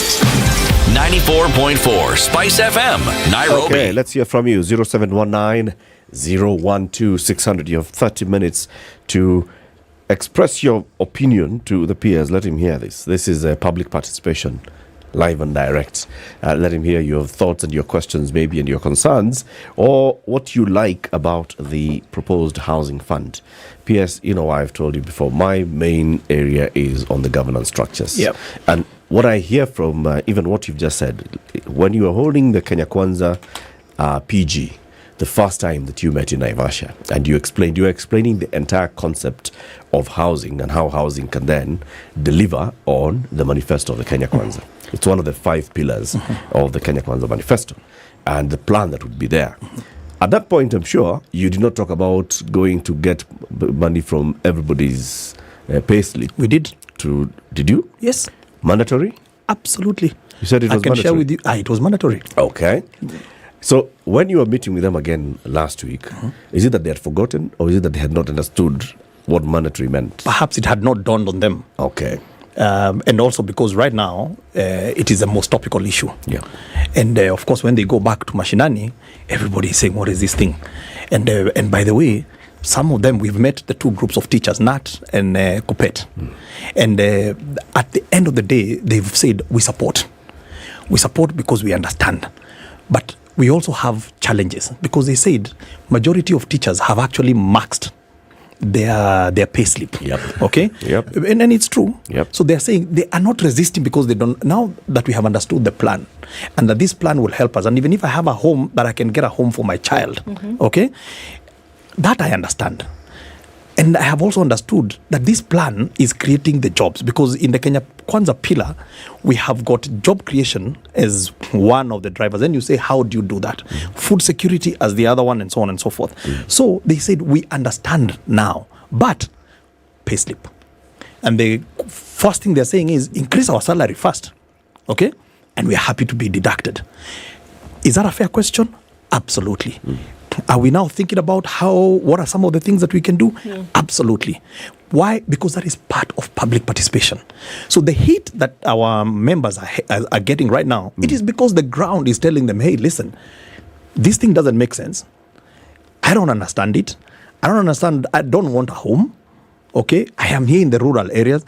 I was asked a question, your colleagues in the other media said I was chased by Parliament last week. Yeah. And, and that's the other thing is because it's become fake news. When mainstream become fake news, it's very disappointing. But what happened? I was not scheduled to appear before the Finance Committee. Then I was flying out the following day. Okay, on Friday, I was supposed to be in New Jersey. When the chairman of the Finance Committee learned that housing has actually not come to present, he created space for me to come and present. But the same day, I had an appointment with Nat in State House with the president. So I told him I can come, but please just know that I have limited time. Yes. So I went, and then they allowed me to make my presentation, PowerPoint presentation. Then came the questions. Now, obviously, as you expect again, there were many questions. And I think the majority of them were from the pastoralist community. And they asked very valid questions.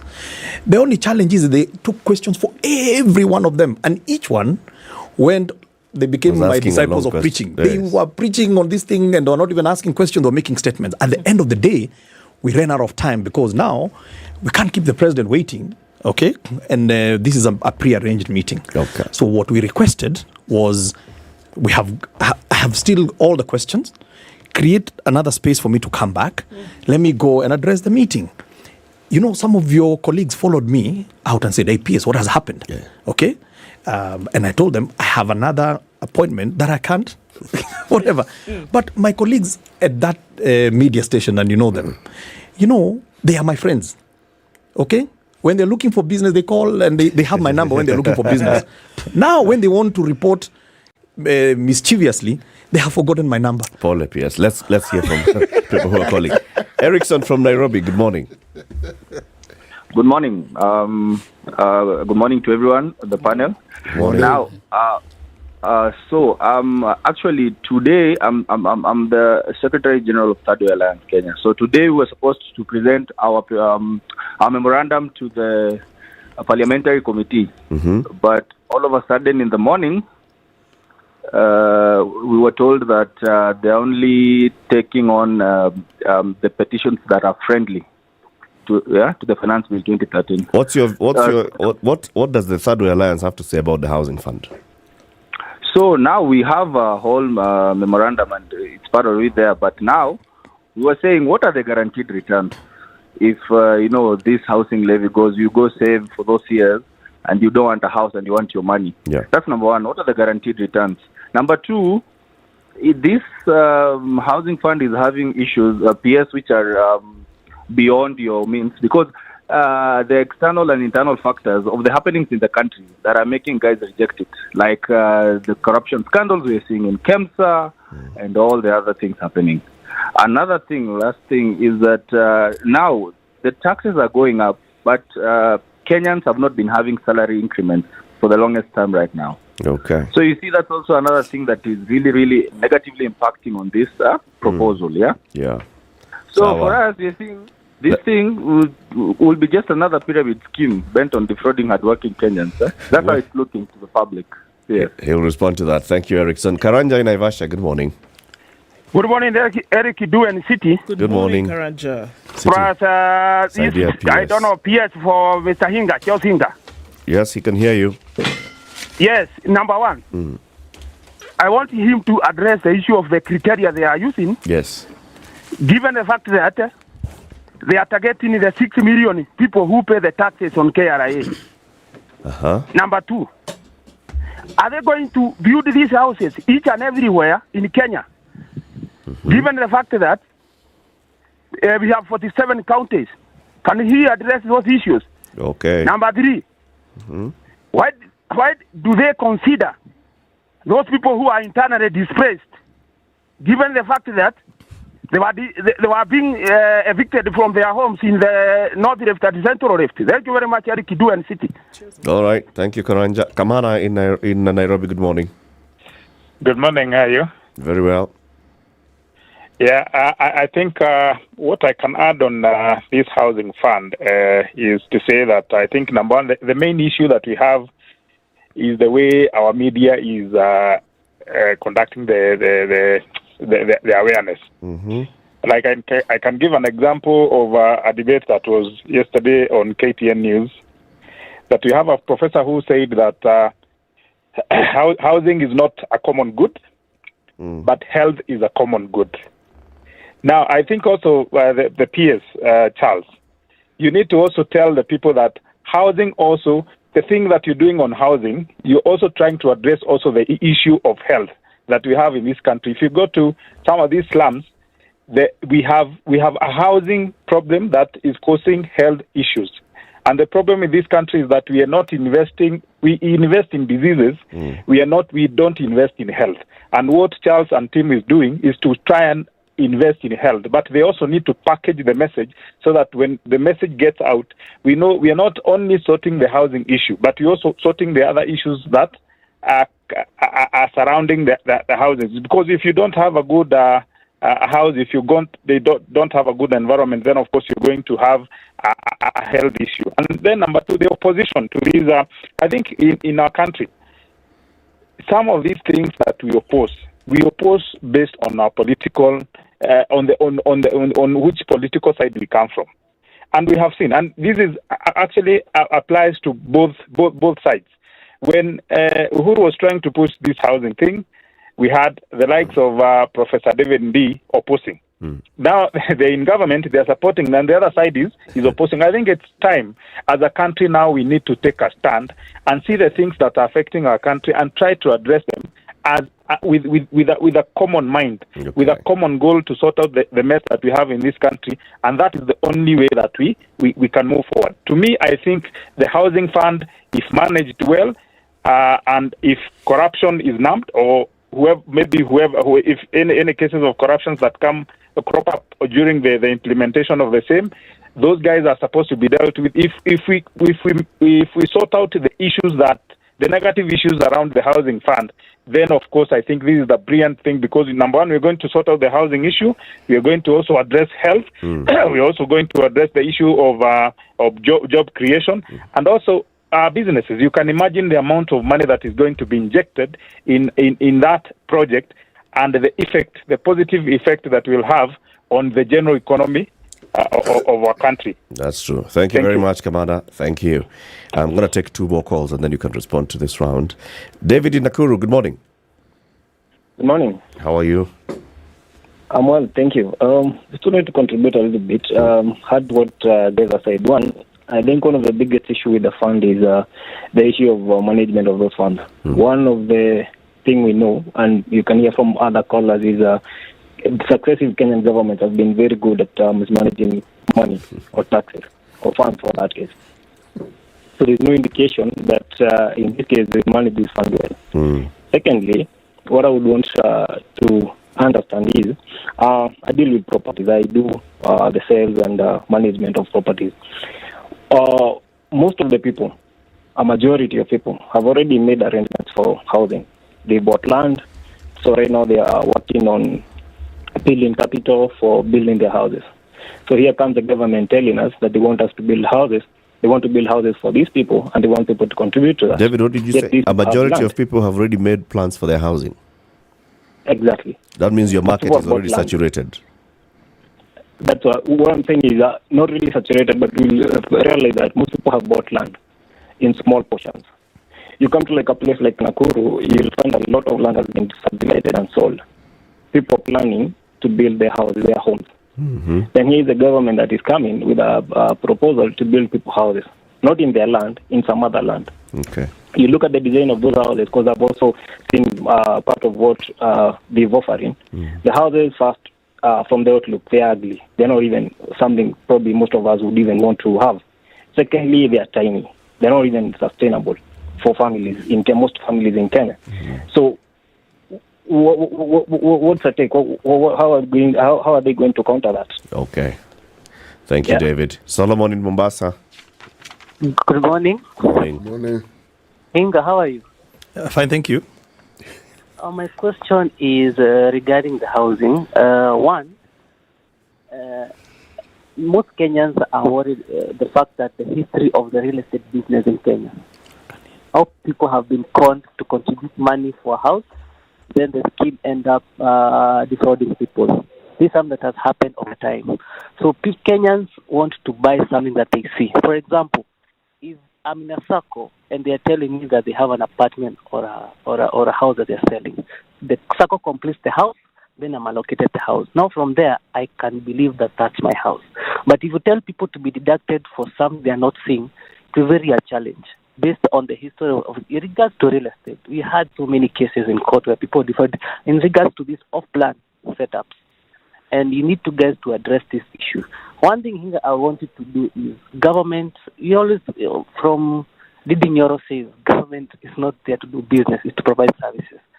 So can you come up with policies where banks, SACCO, any financial institutions can provide that affordable housing so that everyone can be able to have, we have a spread of risk because if, for example, KCB manages, the one in SACCO will be okay, so that we cannot have all our funds in one pool and if something go wrong, we'll blame you. And when people blame you, things will be bad. If then secondly... Solomon, that was only one. Yeah, the last one. That you said. That's the case. Hinga, can you have a proposal? It's not a housing issue. Can you just address the cost of housing? Because if, for example, you make cost of materials cheaper for us, we'll be able to build a house. Because, for example, if I want to buy, my affordability is to do a Mabati house or a Mbao house.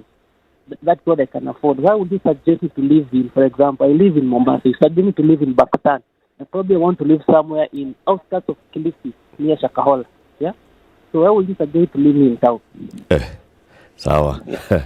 Okay, Solomon. Yes, respond to those ones, and then we'll pick others. Can I? Let me start with the Karanja, as you get me the first question. Karanja talked about the criteria. He talked about 6 million Kenyans. I think that's not correct. I think it's about 3 million people who are carrying a pay slip. Yeah. So the criteria basically is that we start this savings plan. There is a deduction, and the maximum is 2,500. That, of course, we all agree is not enough, even to pay the deposit that Mwema was talking about. But what it does, it is helping us to pool the money together, and that we can now go out with confidence to the investors. And that also answers the last question. Yeah. Why are you not leaving the private sector? In fact, government is not building the houses. Government is an intermediary. Government is an enabler because we are providing land where to build the majority of the urban housing, so in a nice planned settlement. We are asking investors and developers to come and build. Mm-hmm. Then we have capped the selling price of those houses so that we ensure the benefits that government has given are passed on to the buyer. That's a point also that is being missed out. Mm-hmm. So that when we provide land at no cost to the developer, he's not taking that money and putting in the pocket. It is a pass through to Kenyans. So that's very important. And then they build houses, and then the fund offtakes those houses, because we have been collecting and saving collectively. Say that it takes 2 years to build. You give us the keys, and we give you the money, and you go and maybe build another one. Because what you're addressing there is the investor is saying, the market that you're telling me to build for does not exist. I don't believe in it. Mm-hmm. If you tell me to build for the 3%, I can, because I've been building for that market. Mm-hmm. This other one, I don't know. The answer to the second question, are you building everywhere? And the answer is yes. What we're going to do in the course of this week, we are going to upload, on Bomayangu, because that is our marketplace, bomayangu.go.ke. We are going to upload all the parcels of land, because I have a huge land bank as we sit of 524 parcels of land. This one doesn't mean all of them will be built on, but it is the pipeline. But that pipeline goes through a cleaning process. Okay? Why does it go through a cleaning process? Because sometimes what we have just done is that we have earmarked potential parcels of land. Now, out of the 524, as we sit here, I have 178, which I will also classify for you to see. These 178 are ready for an investor. Okay? Then I will take you to the third category that shows you, while I'm waiting for this housing fund to come up and the debate to be completed, we have started the journey. And I will be able to show you, okay, that I have a project in every constituency. Okay? Now, those are 290. But I don't have the money to get started on all the 290 constituencies. So the little money that I have right now, because I have $1 billion in this financial year, and I have another $3 billion in the new financial year, I am kickstarting a program which is called 200 units per constituency. I will also be able to show you where are those going to be. Okay. So that even as we have this debate, we can have that. The first question was on guaranteed returns. Yes, guaranteed returns. Now, today, if you are going to invest your money, you're probably going to invest your money in money markets, okay, unit trusts. There is no one who can give you a guaranteed return, okay? What they give you, okay, is a target. What is our aspiration? What do we target? And we do also have a target return. And our target return is 7%, okay, per annum. Then there was a question about internally displaced people. The internally displaced people, plus, because the history of internally displaced did not start in the clashes that we had in 2007. We also have Kenyans, majority of them in Nyandarua, in Nyeri, and other places that live in colonial villages. Okay? We must address for all these people who are displaced. Okay? And they will also be prioritized in these settlements that we are building. Kamana asked about this is one gentleman that I wish can reach out. I can reach out to, because he has said some very pertinent issues, and again goes back to what Prof was saying here about communication. One of the healthcare is bankrupting families. It is bankrupting this country. And why is healthcare expensive? First of all, it's because we have so many diseases that we shouldn't be having. Okay. A lot of these diseases are as a result of lifestyle.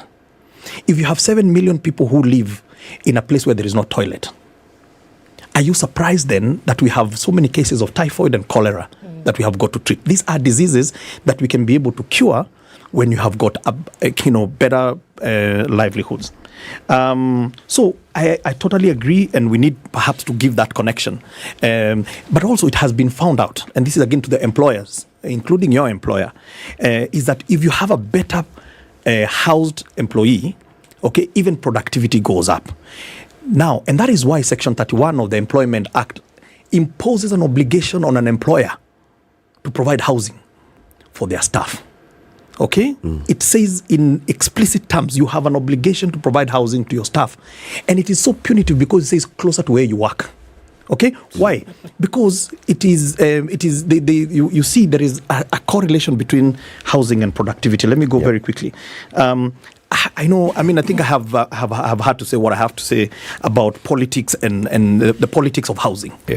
Because to me it is, I get very disappointed, because to me it is, I get very disappointed, if you can ask me to leave where I was in comfort to come and implement a plan that you believe in, okay, and less than a year from what we believed in, now you don't believe in it. I don't understand. So please, those are kind of politics. I'm not a politician, so I really don't know what drives them. But I think we can also start to have a conversation. And I hope also that this debate gives birth to something that I have always hoped that we can have. Is, okay, when we do elections, all these politicians come with a manifesto. No one costs the manifesto. No one tells you, how am I going to fund this program? Because if they did, perhaps you may have a reason to say, I'm not voting for this guy because he's going to tax me. Okay? But we get excited by all these TBM, all those things, climbing, whatever, and then we forget about the real question. Now, so the flip-flopping for me is a real problem. But I also believe that you, as the fourth estate, you don't exist just to hammer us as Gava. You also have a responsibility to hold these people to account. ask them, but what changed? Please. 6 months ago, you were huko juu ya meza, ukisema juu ya gari, ukisema hivi. David Nakuru, you know, these are, I thought he was going to ask me a difficult question, but he's from Nakuru, so I'm not going to sweat over it. Okay. He's my home county. Management of the fund, I think we've agreed that there is a lot of question about the management of the fund. It suffices to say that it will be managed independently and very far away from government. I, as Hinga, have no say about what that money is going to be used for. There is a trustee that there are rules that says this is where you can apply. But you're trusting us to believe that you're going to put those structures in place. But you see, the law... Show us the structure. But the law says, okay, that the fund will never come into operation until I show you. And when I show you, we are also still going to have another public participation because the regulations have got their own public participation journey. So this conversation is not going to end on June 15 when the budget is read. It is going to give birth now to the next iteration of the conversation and say, I don't like this structure. Okay, I'm sold out, we need these, but I'm not sold out to the structure. So what you're saying is the deductions will not commence until... No, they will never commence. Those regulations are published. Yes. They are discussed. Correct. They are passed by Parliament. Yes. And they now form part of the law. Absolutely. And that is the point when deductions will begin. Yes, that's what the law says. That's what the law says. It's a chicken and egg situation because you cannot put regulations before you pass the statute. But there are regulations to the Housing Act, which... That's voluntary. Remember, the current housing fund, there is an existing housing fund, which we passed in 2018. Yes. And it was mandatory. And we went to court and we stayed in court in limbo until December 2020 on Jamhuri Day when the former president announced hii kitu imeleta kelele mingi sana bus. I am reverting to voluntary. I know that, PS. I'm just wondering. You see, when it comes to NSSF and NHIF, we have a proper statute that is specific to establishing NSSF. And then it says this is the structure of NSSF. Yeah. This is where it shall get its money. This is where it shall invest its money. It's a proper law specific to NSSF. Yeah. Don't you think we need a law, not regulation? Yeah. On an existing, but we do have a law, a proper law for the national housing. Section 7 of the Housing Act. Please, I also indulge you. No, I'm saying not Housing Act. No. Just like we don't have a section something of the Retirement Benefit Act that creates an SSF. No. You see, you see, the RBA is a regulator of all the pension funds. Yes. But then you have NSSF with its own statute. Yes. Okay, so RBA is as a regulator. Yes. Just like the way you have CMA. Yes. Now, what we are saying is the Housing Act that was done in 1967 actually envisioned this fund.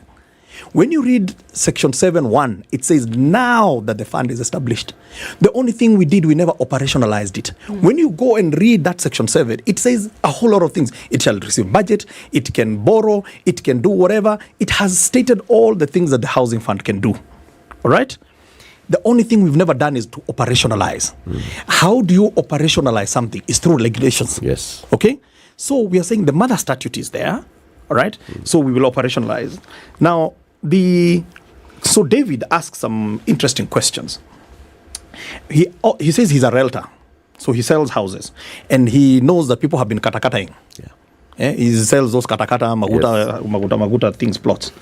Now, and that is true. Okay, and that is true. And with this plan that we have, it's also going to address that issue because we cannot katakata ourselves. Okay, into a place where we're even starting to have food insecurity because we have now gotten to subdividing our arable land and we're having another problem of food shortage. So part of this plan of having planned settlements, okay, towns where people can live and then you live along the agriculture. So it is also another thing that we will sort out. So this housing agenda is answering to so many things, to the jobs, to the how people live, to the healthcare. And now it's also addressing the issue of land fragmentation because it is a big risk in this country. So yes, okay. So he's talking about these units are small, and it is true. The units are not as big. They're not as big because The bigger the unit, the more costly it's going to be. So you must also try and balance. And also, majority of them are in urban areas. What we want to tell David and his and other people who want to build their own homes is that there will be an element of the fund where you can borrow to build your own home. Solomon says, why restrict me to living in urban areas? Yes. Why restrict me to? There's no restriction. There is no restriction. Okay? I'm not restricting you. The only thing that this thing is addressing first is the urban housing. That's the first problem that it is addressing, is the urban housing. We have a program on rural housing. Rural people build their own homes, but we need to sort out for them because it is what he's talked about, the materials. They're building with their own whatever, but we need to give them affordable material, and that we shall address. You've answered very many of those questions.